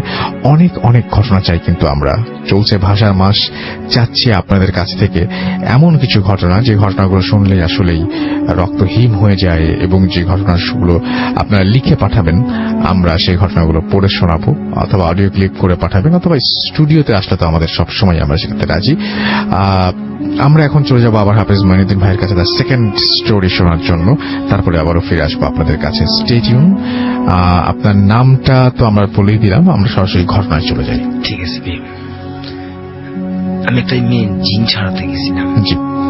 ফেব্রুয়ারি 2 তারিখে পরীক্ষার আগে দিয়ে ওকে জিনের যে ধরা, তো ও ছিল, তার গায়ের রংটা ছিল কালো বর্ণ। আমি যখন ওর গার্জিয়ান সবাইকে নিয়ে বসে জিনটাকে হাজির করানো হয় ওর শরীর থেকে, তখন তার গায়ের রংটা একেবারে পরিষ্কার হয়ে গেছে, একেবারে হলুদ বর্ণ, যা দেখতে খুব সুন্দর দেখা দিচ্ছিল। আচ্ছা। মেয়েটার গায়ের রং ছিল কালো, কিন্তু যখন তাকে আমি বসে যখন কাজ করতে জিনকে হাজির করালাম, তখন ওর গায়ের রং একেবারে পরিষ্কার। আর ও কিন্তু চোখে কাজল দেয়নি, তখন তার চোখটার মধ্যে পুরো টানা ধরে কাজল ছিল। যখন সেটা হাজির করলাম তখন আমি তাকে জিজ্ঞেস করলাম যে তুমি কোথা থেকে ধরছো বা কেন বা ধরছো, তুমি চলে যাও। ও কথা বলে না, ও শুধু ঘুমাইতেছিল, কান্না করতেছিল, বুম বুম করে কান্না করতেছিল। তখন আমি ওকে বলছি, দেখো তুমি আজকে চলে যাবা, আমি এখানে থাকতে পারবো না, কোথা থেকে আসছো বলে দাও, তুমি থাকতে পারবো না, চলে যাও। ও যখন বারবার কথাটা বলতেছে, ও এমন রাগান্বিত হয়েছে যে ও যখন চোখটা খুলছে, চোখ বন্ধ ছিল তো, চোখটা যখন তাকালো আমাদের দিকে, সাথে সাথে কিছুক্ষণের মধ্যেই ঘরের বাতিটা ফিউজ হয়ে গেছে, আপনি বন্ধ হয়ে গেছে। আর ওর চোখ এমন হয়েছে যা ওর তো সবাই ভয় পাইছে, চোখটা ব্যতিক্রম, পুরো একেবারে ব্যতিক্রম, যা সবাই দেখে ভয়। আর ঘরের বাতিটা ফিউজ হয়ে যাওয়ার কারণে সেই ঘরটাতে এমন আলো হয়েছে, মনে হয়েছে ঘরের মধ্যে আগুন জ্বলতেছে, আগুনের আভা যেমন পুরো ঘরটা লাল করে ফেলে, এরকম ঘরটা আলোকিত হয়ে গেছে। আচ্ছা। এরপরে যখন আমি বললাম যে তুমি চলে যাবা, তখন ও আমাকে বলছে ঠিক আছে যাব, আমাকে লাল শাড়ি দিতে হবে আর একটা মুরগি দিতে হবে, আমি ঢাকেশ্বরী মন্দির থেকে আসছি। আচ্ছা। আমি ঢাকেশ্বরী মন্দির থেকে আসছি, আমি সেখানে চলে যাব, তোমরা সেখানে গিয়ে একটা মুরগি আর লাল শাড়ি দিয়ে এসো, তারপর আমি যাব। আমি ওদেরকে বললাম ঠিক আছে, আপনারা একটা লাল কাপড় দিয়ে একটা মুরগি দিয়ে ঢাকেশ্বরী মন্দিরকে নিয়ে যে দিয়ে আসেন, ও থাকবে না, চলে যাবে। পরবর্তীতে তারা সুস্থ হয়ে আসে, সেই জিনটা চলে যায়। সেটা মন্দির থেকে আসা ছিল, ঢাকেশ্বরী মন্দির থেকে। আচ্ছা। এবং আপনি দেখলেন যে যখন চোখ খুললো তখন লাইট ফিউজ হয়ে গেল, লাইট বাকিটা। আচ্ছা। আপনি তো আজকেও আমাদের ফেসবুকের ছবিতে নেই, আপনি ছবি তোলেন না, আপনি টিভি দেখেন না? আমি কখনো সিনেমাও দেখেন না? না, এগুলো কিছু দেখেন না। কিন্তু এই জিনিসগুলো আমরা কিন্তু হরর ফিল্মে মানে দেখি, এবং এই জিনিসগুলো কিন্তু হয় যে এরকম চোখ খুললো লাইট ফিউজ হয়ে গেল, এই জিনিসগুলো কিন্তু দেখেন। মানে ব্যাপারটা হচ্ছে কি যে সমস্ত জিনিস সব মানে মানুষজন শোনেন বা বহুদিন ধরে প্রচলিত, সেই সমস্ত জিনিসই কিন্তু পরে বইয়ে লেখা হয়, সেই সমস্ত জিনিসই কিন্তু মুভিতে উঠে আসে। তো যাই হোক, আমরা এই প্রসঙ্গে আরো কথা বলবো। আমরা আপাতত একটা জিনিস বলে নেই, আমি এই বিষয়ে প্রায় 3-4টা জায়গায় এরকম হয়েছে। যেমন আমি একটা ফ্যাক্টরিতে গেছিলাম, সমস্যা ছিল, যখনই বসছি হাজির করাবো, ওই সময়তে তার 6টা বাতি ছিল, টিউবলাইট গুলো লম্বা, সাথে সাথে শেষ হয়ে গেছে, ফিউজ হয়ে গেছে। পরের লোক আমাকে জিজ্ঞেস করতেছে, ভাইয়া বাতি কেন ফিউজ হয়? তখন বললাম হ্যাঁ, বাতি ফিউজ হয়ে গেছে, সেটা নিয়ে এসে ওকে, আমরা একটা ছোট্ট বিরতিতে যাব। বিরতির পরে আবারও ফিরে আসবো। সেই পর্যন্ত আশা করবো আপনারা সবাই আমাদের সঙ্গে থাকবেন। স্টে টিউন টু রেডিও ফুর্তি এন্ড ডোন্ট স্টপ দ্য ফুর্তি। Bhoot FM. The night comes alive with Graminphone.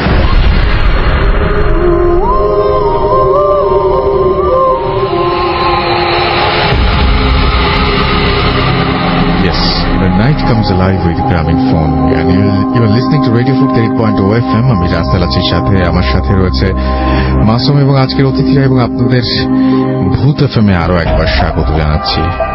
আর সেই সাথে আপনাদেরকে জানিয়ে দিই যে আমাদের SMS করতে হলে মোবাইলের মেসেজ অপশনে টাইপ করতে হবে ফুর্তি FORTI ফুর্তি স্পেস আপনার নাম স্পেস আপনার মেসেজ পাঠিয়ে দিতে হবে 9840 নম্বরে। আমাদের যদি ইমেইল করতে চান, আমাদের ইমেইল অ্যাড্রেস হচ্ছে bhootfm@radiofurti.fm, which is BHWTFM@RADIOFORTI.fm।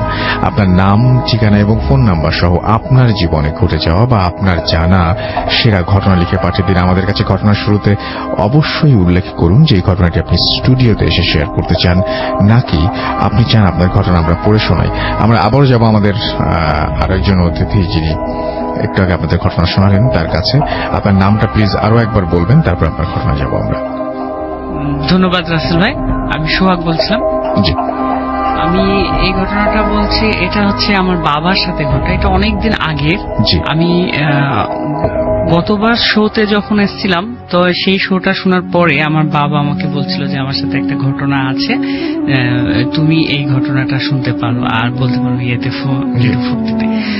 So আমার বাবা আমাকে যেভাবে বলছিল, এটা অনেক দিন আগের মানে ঘটনা, যেটা হচ্ছে আমার বাবা যখন বিয়েই করেনি, আমরা যখন এখন হইনি তখনকার ঘটনা। অনেক মানে তখন আমার বাবা খুব ইয়াং, 17-18 বছর বয়স, এই টাইপের। সো আমার বাবা হচ্ছে কি যে যখন রাতভর হচ্ছে কি যে অনেক রাত পর্যন্ত জেগে থাকতো আর হচ্ছে অনেক জায়গায় যেত, ঠিক আছে। তো এরকমই আমাদের যে রাজশাহী শহরের যে আলুপট্টি মোড় বলে একটা মোড় আছে, এই মোড়টা হচ্ছে অনেক পুরনো একটা মোড়। আচ্ছা। আর এই মোড়ের উত্তর দিকে একটা রাস্তা চলে যায়, যেটা হচ্ছে ঘোড়ামারা থানা। তো এই দিকে আমি একটু বলে রাখি যে রাজশাহীটা হচ্ছে হিন্দুদের একটা ছিল, অধ্যুষিত একটা এলাকা ছিল। একটা সময় এখানে অনেক হিন্দু ছিল, এখন বর্তমানে এটা কমে গেছে। কিন্তু হিন্দুদের যে বাড়ির যে কালচার গুলা ছিল, এই কালচারে বাড়ি এখনো রাজশাহীতে আছে। আপনি যদি রাজশাহীর আনাচে কানাচে ঘুরেন, এরকম দেখতে পাবেন যে অনেক আগের মতো বাড়ি, আগে ডিজাইনের বাড়ি। তো এরকমই ওই জায়গায় আলুপট্টি থেকে উত্তর দিকে ওই জায়গায় একটা হচ্ছে বাড়ি ছিল। ওখানে হচ্ছে আমার আব্বার হচ্ছে কি যে চাচি, তার মানে আমাদের দাদি হচ্ছেন। তো ওই চাচিদের বাসায় কোনো একটা ভ্যাকেশনে সবাই এক জায়গায় বেড়াতে যায়। তো ওই চাচিদের বাসায় হচ্ছে কি যে আব্বা, ওই চাচি, চাচা আর হচ্ছে আব্বার একজন ফ্রেন্ড থাকেন রাত্রে। তো ওই বাসায় যখন থাকা শুরু করছেন, তখন হচ্ছে আমার বাবা একদিনকে রাত্রে শুনছেন কি যে ওই বাড়িতে ছাদে কোনো একটা সমস্যা আছে। আমি বাড়িটার একটু ডিসক্রিপশনটা দিয়ে যে বাড়িটা একটা লম্বা বাড়ি ছিল, 2 তলা বাড়ি। আর বাড়ির সামনে হচ্ছে একটা করিডোর ছিল, লম্বা একটা করিডোর ছিল। আর 2 তলা বাড়ি, ছাদ সিস্টেম। তো ছাদের উপরে ছিল হচ্ছে রান্নাঘর। তো একদিনকে রাত্রে আমার বাবা ঘুমিয়ে আছে, মাঝরাত্রের দিকে হচ্ছে যে আমার বাবার হঠাৎ করে ঘুমটা ভেঙে যায়। ঘুম ভেঙে যাওয়ার পরে আমার বাবা শুনতে পাচ্ছে কি যে কোন একটা সময় যদি রান্নার আয়োজন করা হয়, রান্নার আয়োজনে ওই যে মশলা বাটার জন্য যেই শব্দটা হয়, পাটা এবং শিল দিয়ে যেটা হচ্ছে মশলা করে, এটার যে শব্দটা হয়, এই শব্দটা হচ্ছে কোথায় থেকে হচ্ছে? ওই রান্নাঘর থেকে হচ্ছে। মানে ছাদের উপর যে রান্নাঘর হচ্ছে, এই রান্নাঘর থেকে হচ্ছে। এখন আমার বাবা বলছে, আমার ওই চাচিকে, বাবার চাচিকে বলছে, মানে আমার দাদিকে বলছে যে দাদি এটা কি হচ্ছে? তখন হচ্ছে তুই ঘুমিয়ে যা, এটা শুনতে হবে না তোকে। তখন বলছে আচ্ছা ঠিক আছে দিয়ে তখন হচ্ছে কি যে আমার আব্বা ঘুমিয়ে যায়। পরবর্তী দিন আবারও ঠিক একইভাবে, এবার হচ্ছে ওই যে থালা বাসন নাড়াচাড়া করার যে শব্দ, এইরকম শব্দ হচ্ছে। তখন আমার আব্বা একটু কিউরিয়াস হয়ে আমার আব্বা একাই বলে কি যে আজকে আমি যাবো ছাদে, যেয়ে দেখবো। আর একটা বিষয় কি যে আমার আব্বার একটা জিনিস খুব ছিল যে একটু মানে রাতভর ঘুরে বেড়াতো, আর হচ্ছে কি যে মানে দোয়া দরুদের উপরে খুব বিশ্বাস ছিল আমার আব্বার। তো আমার আব্বা ছাদের দিকে আস্তে আস্তে উঠে যায়, সিঁড়িতে উঠে যায়। উঠে যাওয়ার পরে যখনই ছাদের ফ্লোরে যখনই পা দেয় তখনই হচ্ছে এই আওয়াজগুলো বন্ধ হয়ে যায়। বন্ধ হয়ে যাওয়ার পরে আমার আব্বা একটু দাঁড়িয়ে যায়, বলে যে হঠাৎ বন্ধ হয়ে গেল। তারপরে আবার এগিয়ে যায়, যাওয়ার পরে দেখে কি যে কিছু নাই, একেবারে রান্নাঘরের মধ্যে কিছু নাই, কিন্তু ওই বিল্ডিং এর পাশে একটা লম্বা একটা নারিকেল গাছ ছিল। এই নারিকেল গাছটা খুব জোরে বাতাস হচ্ছে, এই শুধু নারিকেল গাছটাই খুব জোরে বাতাস হচ্ছে, আর বাতাসে মনে হচ্ছে যে নারিকেল গাছটা একেবারে পড়ে যাবে, এত বাতাস হচ্ছে। তখন ওই নারিকেল গাছের দিকে তাকিয়ে আমার আব্বা শুধু বলছিল যে একটা কথা বলছিল যে আমরা তোমাদের কোনো ক্ষতি করিনি, তোমরাও আমাদের কোনো ক্ষতি করো না। এটা বলে আমার আব্বা হচ্ছে কি যে সূরা ইখলাস 3 বার পড়ে একটা ফু দিয়ে দেয়, ওই নারিকেল গাছের দিকে করে ফু দিয়ে দেয়। তখন হচ্ছে কি যে ওই বাতাসটা বন্ধ হয়ে যায় নারিকেল গাছ থেকে। এখন ওখানে থাকা তো শেষ হয়ে গেল, যদি ঘটনা হতো মানে এখানে বন্ধ হয়ে যেত ভালো হতো, বাট আমার আব্বা এরপর থেকে বিভিন্ন ধরনের সমস্যা ফেস করা শুরু করে। সমস্যাটা হচ্ছে যে তারপরে একদিন কি রাত্রে হচ্ছে কি যে আমার বাবা যে আগের সময় তো প্রেক্ষাগৃহে বা সিনেমা হলে যে সিনেমা দেখা হতো, এরকম একদিনকে রাত্রে সিনেমা দেখে হচ্ছে উনি বাসায় যাচ্ছিলেন। তো কাদিরগঞ্জের ওইদিকে বা হচ্ছে রাজশাহী বাস টার্মিনালের পেছনের দিকে বা দক্ষিণ দিকে যদি বলি, তো এগুলো নিয়ে অনেক নারকেল গাছ আর অনেক মন্দির ছিল আগে, যখন এটা অনেক আগে মন্দির ছিল, অনেক বড় বড় গাছপালা ছিল। তো এরকমই ওই কাদিরগঞ্জের ওইদিকে একটা জায়গা দিয়ে, এটাকে আরেকটা ঘটনা বলছেন আপনি, মানে ওই দিনকার পর থেকে আমার বাবার সাথে যে ইয়েটা শুরু হয়, ছোট করে বলতে হবে সময় হবে। তো হচ্ছে কি যে আমার বাবা হচ্ছে কি যে রাত্রে চলে আসছে। তো ওখানে যে মন্দিরটা ছিল, মন্দিরটা একটু বলে দিই, মন্দিরের হচ্ছে এক পাশে মানে যদি বলি যে হচ্ছে পূর্ব পাশে 500 মিটার মানে হাফ কিলোমিটার নারকেল বাগান, তারপর মন্দির, তারপর আবার পশ্চিম পাশে 500 মিটার নারকেল বাগান ছিল একটা সময়, ওগুলো সব কেটে ফেলেছে। তারপরে হচ্ছে একটা মসজিদ। তো আমার বাবা রাত্রেবেলা ওই রাস্তা দিয়ে চলে আসছে, আসার সময় দেখছি কি প্রথম অংশের যে নারকেল বাগান, এখানে ঢোকার সময় দেখছি কি যে একটা এই হিন্দু ধর্মাবলম্বীর যেটা হচ্ছে কালী দেবীর যে একটা অবয়ব, কালো একটা অবয়ব ওই নারকেল বাগানের মধ্যে দাঁড়ায় আছে একটা নির্দিষ্ট ডিস্টেন্স আমার বাবার কাছ থেকে। আচ্ছা, আমার বাবা এই জিনিসটা দেখার পরে তাড়াতাড়ি হচ্ছে কি যে সে করে কি যে মাটি থেকে এক মোট ধুলা তুলে নেয়, ধুলা তুলে নিয়ে ওটাতে 3 বার সূরা ইখলাস পড়ে নেয়। পড়ার পরে তিনি আস্তে আস্তে চলে যান। চলে যাওয়ার পরে যখন মন্দিরের সামনে আসেন তখন দেখেন কি যে ওটা নাই। আবার মন্দির পার হয়ে যখন যান তখন দেখেন কি আবার ওই জিনিসটা আছে। তারপরে উনি ওই সূরা ইখলাস পড়া ওই মাটিটুকু ওইদিকে ছুঁড়ে মারেন। ছুঁড়ে মেরে যখনই ছুঁড়ে মারেন তখনই ওটা ভ্যানিশ হয়ে যায় ওখান থেকে। তারপরে হচ্ছে তিনি মসজিদের কাছে যে ওই বারান্দায় যে বসে পড়েন, তখন ইমাম সাহেব বের হয়ে আসে, বলে কি যে কি ব্যাপার এত রাত্রে তুমি মসজিদের বারান্দায় কি করছো? তখন আমার বাবা বলে যে হুজুর এই ঘটনা, যে আমার সাথে এরকম চাই। তখন বলছে কি যে ঠিক আছে তুমি চলে যাও, আর কিছু হবে না। এরপরে আরেকদিন আমার বাবা হচ্ছে কি যে আমাদের হুজুর বলছে যে বলেন। আমাদের হুজুর বলছে কি যে তোমরা কোরআন পড়তে আসো, এই জায়গায় কুলখানি হবে, কোরআন পড়তে আসো। তো কোরআন পড়তে এসে তখন হচ্ছে কি যে অনেক রাত্রি হয়ে যায়। আমার বাবা বলছে কি যে ঠিক আছে হুজুর আমরা চলে যাচ্ছি। তো চলে যাওয়ার সময় আমাদের কাদিরগঞ্জে একটা সময় অনেক বড় বড় পাইকরের গাছ ছিল। তো 4 জন বন্ধু ছিল, 4 জন বন্ধু, 3 জন বন্ধু এক রাস্তা দিয়ে চলে যায়, আমার বাবা আর এক রাস্তা দিয়ে চলে আসে। দেন তখন হচ্ছে কি যে আমার বাবাকে বলছে কি যে ওই পাইকর গাছ থেকে অনেক বড় বড় ঢিল পড়া শুরু হয়। তখন আমার বাবা বলে কি যে আবার সেই কথা, কোরআন শরীফ যেহেতু সাথে আছে, তখন 4টা ঢিল কুড়ে নিয়ে ওই গাছটাকে বন্ধ করে দেয়। তখন আমার বাবা যখন বাসায় যায় তখন আমার বড় মা বলে যে তুমি কি করে এসছো? তখন বলে যে না কিছু না। তো তখন বলে যে ঠিক আছে যাও ঘুমিয়ে যাও। পরবর্তী দিন যখন ফজরের নামাজ পড়তে যান, মৌলানা সাহেব তখন ফজরের নামাজ পড়ে তখন বলে কি যে শের মোহাম্মদ তুমি এখানে আসো। যখন যায় তখন একটা জোরে থাপ্পড় দেয়। থাপ্পড় দেওয়ার পরে বলে যে তুমি কালকে রাত্রে কি করেছো? তখন হচ্ছে কিছু করিনি তো। তখন হচ্ছে তুমি কালকে রাত্রে একটা গাছ বন্ধ করে দিয়ে আসছো। আশ্চর্যের বিষয় যে এখানে দুইজনকেই আমাদের বড় মা এবং মৌলানা সাহেব দুইজনকেই হচ্ছে কি যে স্বপ্নের মাধ্যমে দেখানো হয় যে আমাদেরকে আটকে দিয়েছে, আমাদেরকে ছাড়িয়ে দিতে বলে। তো তখন মৌলানা সাহেব বলেন যে ঠিক আছে ছাড়িয়ে দেন, তাহলে হচ্ছে ছাড়িয়ে দাও, তাহলে আর কোনো সমস্যা হবে না।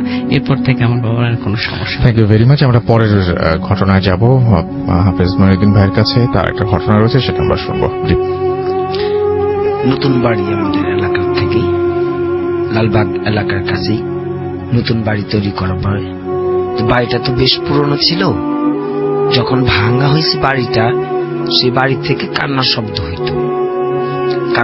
হতো। পরে তারা এই বাড়িটা হুজুরকে কিনা বাঁধায় দিলেন। পরবর্তীতে যখন নতুন বাড়ি করা হলো, দোতলা বাড়িটা খুব দ্রুত করে কালারিং করেছেন, কিন্তু সেখানে এখনো লোকজন কেউ বসবাস করেননি, যাননি এখনো। কিন্তু প্রতিটা রুমের মধ্যে এবং প্রতিটা দরজার কাছে সামনে দিয়ে রক্ত দিয়ে লেখা ছিল ওম লিখে রাখছে, এবং ঘরের ভিতরেও সেই রক্তটাকে ওম লেখা। তো যখন উনি দেখলেন এই রক্তের ভেজা প্রতিটি দরজার সামনে এবং ঘরের ভিতরে ও দেয়ালে ওম লেখা, উনি খুব ঘাবড়ে গেলেন যে কি ব্যাপার, এটি কি? ঘরে তো কোনো লোক নেই, ঘরে কোনো লোক এখনো আসে নেই, থাকে নেই, এই রক্ত দিয়ে দেয়ালগুলো নষ্ট করলো কি? আর তখন উনিও বুঝতে পারছেন যে ঘরটা কেমন গুমোট বাঁধা ভার লাগে। তখন সেই মৌলানা সাহেবদেরকে বললেন যে আপনারা যে ঘর বাঁধা দিয়ে আসছেন, আমার এরকম কোন সমস্যা দেখা দিতেছে, প্রতিটা দেয়ালের মধ্যে রক্তের মধ্যে ওম লেখা। তখন হুজুর এসে বলতেছে যে ঠিক আছে, এটা তো আমাদের পক্ষে সম্ভব না, আমরা পারবো না, আপনি অন্য কাউকে স্মরণ করতে পারেন। পরবর্তীতে সে আমার কাছে আসে, আমি সেখানে উপস্থিত হয়ে যখন আমি বসি, তখন আমি বুঝতে পারি যে এটা জিনের আস্তি আছে। তো রাত্রে ওদের সাথে আমি বললাম রাত্রে 8টার দিকে আমার সাথে বসেন। রাত্রে বসলো, আমি কোরআনের থেকে একটা সূরা আয়াত কাগজের মধ্যে লিখি। যখন আমি কোরআন খুলে লিখতে আরম্ভ করলাম, তখন খুব বিরক্ত করতেছে, দরজাগুলো নিচ থেকে বন্ধ হইতেছে, খুলতেছে। এটা আপনি একদম তার মানে এটা হয়, এটা আমরা যা দেখি আমরা তার মানে এটা হয়। আচ্ছা। খুব তখন ওই লোক তো যিনি আমার সাথে বসা ছিলেন, উনি ভয় পেয়ে বলতেছেন মাইনুদ্দিন ভাই, এটা আমার ঘরের না, হয়তো আপনাকে সাথে করে কিছু নিয়ে এসছেন। আমি হাসে বলতেছি না, আপনি চুপচাপ বসেন, কোনো ভয় নেই। উনি বলতেছে আমি থাকতে পারবো না, কারণ দেখতেছে উনি স্বচক্ষে দেখতেছে দরজা খুলে যাচ্ছে, বন্ধ হয়ে যাচ্ছে, খুলে যাচ্ছে, বন্ধ হয়ে যাচ্ছে, আর আমাকেও বিরক্ত করতেছে। উনি চলে গেলেন। পরবর্তীতে আমি যখন লেখা আরম্ভ করলাম, তারপর আমাকে খুব বিরক্ত করাতে আমি রেখে দিলাম। লেখাটা বন্ধ করে দিয়ে আমি মোরাকাবায় বসে পড়লাম হাজির করানোর জন্য। লোকে হাজির করে কেন বিরক্ত করে আমি এটা দেখবো। আমি মোরাকাবায় যখন বসে হাজির করালাম, তখন সে এসে বলতেছে যে যখন এই বাড়িটা পুরনো ছিল, সেই বাড়িতে একটা ছোট্ট মাটির কলসের ভিতরে তাকে বন্দি করা ছিল। আচ্ছা।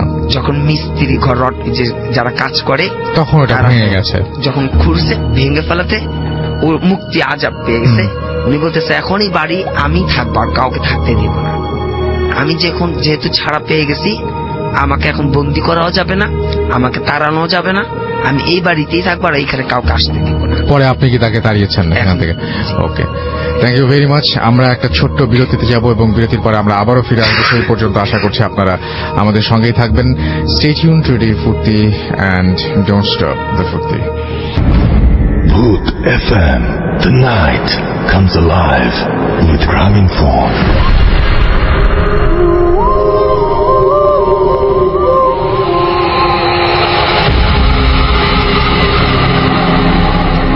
Welcome back. শুনছেন সবসময় রেডিও ফুর্তি 8.0 FM। আমি রাস্তেল আছি, সাথে আমার সাথে রয়েছে মাসুম, এবং আজকে অতিথিরা আপনাদের সবাইকে স্বাগত জানাচ্ছি ভূত FM এ আরো একবার। The night comes alive with Grameenphone. আর আপনারা শুনছেন সবসময় রেডিও ফুর্তি। রাজিন আমাদের এসএমএস করেছেন আমাদেরকে MH মোমিন ফ্রম গাজীপুর। এছাড়াও ANF আমিনুল হক আমাদের সাথে আছেন শাহজাহানপুর থেকে। এছাড়া আমাদের সাথে রয়েছেন তুলি, এছাড়া আছেন আমাদের সাথে সালমান মনির, এবং আমাদের সাথে রয়েছেন দেখতে পাচ্ছি আমাদেরকে সাগর আমাদের সঙ্গে রয়েছেন। এছাড়া আমাদেরকে দেখতে পাচ্ছি আমাদের সাথে রয়েছেন অন্তু, এছাড়াও MD হাবিব আমাদের সাথে আছেন। আমাদের সাথে রয়েছেন স্বাগত লালপুর থেকে। এছাড়া মেহেদি হাসান চাঁপাইনবাবগঞ্জ থেকে আমাদের সঙ্গে আছেন। আমাদের সঙ্গে রয়েছেন দেখতে পাচ্ছি আশরাফ সিলেট থেকে। এছাড়া আমাদের সঙ্গে রয়েছেন দেখতে পাচ্ছি নাসিম ফার্মগেট থেকে। আমাদের সাথে দেখতে পাচ্ছি SK শামীম আছেন, তারপরে সৈকত আমাদের সঙ্গে রয়েছেন। অনামিকা ফরিদপুর থেকে আমাদের সঙ্গে আছেন। আমাদের সঙ্গে রয়েছেন আজমিরা। এছাড়া আমাদের সঙ্গে রয়েছে দেখতে পাচ্ছি ফুর্তি শুভ চক্রবর্তী। এছাড়া আমাদের সাথে রয়েছেন দেখতে পাচ্ছি আরো অনেকেই। আপনি যদি থাকতে চান, আপনি যদি আমাদের SMS করতে চান, তাহলে মোবাইলের মেসেজ অপশনে গিয়ে টাইপ করুন ফুর্তি FORT ফুর্তি স্পেস আপনার নাম স্পেস আপনার মেসেজ পাঠিয়ে দিন 9840 নাম্বারে। আমরা চলে যাব আমাদের পরবর্তী ঘটনায়। আমাদের নতুন একজন অতিথি আছেন, তার নামটা আমরা একটু জানতে চাই। আপনার নামটা প্লিজ একটু বলবেন, তারপর আপনার ঘটনা শুনবো আমরা। আমার নাম নজরুল ইসলাম অপু। আমি পোস্তলা থেকে এসেছি। জি, আমি এখন উদ্ভিদ বিজ্ঞানে অনার্স করছি, অনার্স থেকেও বসে পড়ছি। আচ্ছা, শুনি আপনার ঘটনা। আমি আমার স্টোরিতে চলে যাচ্ছি। যেটা আপনি আমাদের পাঠিয়েছেন সেই ঘটনাটা আমরা শুনি। আচ্ছা, ঠিক আছে। জি, ঘটনাটি হচ্ছে 2009 সালে। তখন আমি নবম শ্রেণীর স্টুডেন্ট। রাসেল ভাই বলে রাখা ভালো, আমি সব সময় 5 ওয়াক্ত নামাজ পড়ি এবং আমি একজন কোরআনে হাফেজ। আচ্ছা, তো সবসময় 5 ওয়াক্ত নামাজ পড়ি, এটা মানে আমার একটা অভ্যাস। আমাদের এলাকার একটি ঘটনা, আমাদের এলাকাতে একজন মুসল্লি ছিল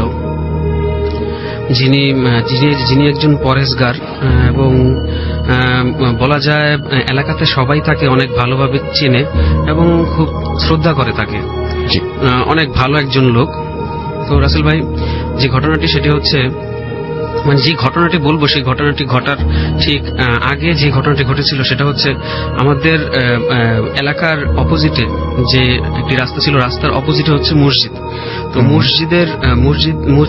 মসজিদে নামাজ পড়তে যেতে হলে ওই রাস্তাটি ক্রস করতে হয়। তো ওই রাস্তাটি ক্রস করতে গিয়ে অন্য এক মুসল্লি ট্রাকের ধাক্কায় মারা যায়। তো তখন থেকে মসজিদের ইমাম সাহেব অনেক মানে মুরব্বীদেরকে বলেছিল যে আপনারা একটু দেখে শুনে রাস্তা পার হবেন। তো আমাদের এলাকাতে যে মুরব্বীটি ছিল, যাকে আর কি আমরা সবসময় শ্রদ্ধা করি, তিনি সবসময় দেখতাম যে ফজরের নামাজের যখন আজান হতো তখন সে বাসা থেকে বের হতো, এবং আমি যখন বাসা থেকে বের হতাম, বাসা থেকে বের হয়ে যখন রাস্তায় আসতাম, তখন আমি আমার এলাকার মোচড় থেকে তাকে দেখতে পেতাম তার বাসার সামনে, এবং তিনি ওই এলাকার একজন স্থানীয় মুরব্বী। তো আমি যখন তাকে দূর থেকে দেখতাম, দূর থেকে দেখে আমি তার কাছে আসতাম এবং তাকে সালাম দিতাম, এবং সে সুন্দরভাবে আমার সালামের জবাব নিত। এবং যে ঘটনাটি ঘটতো তখন আমি যেতাম, আমার পাশাপাশি সে যেত, জিকির করতে করতে যেত। তখন কখনই আমি তাকে কোনো কোশ্চেন করিনি এ ব্যাপারে, বা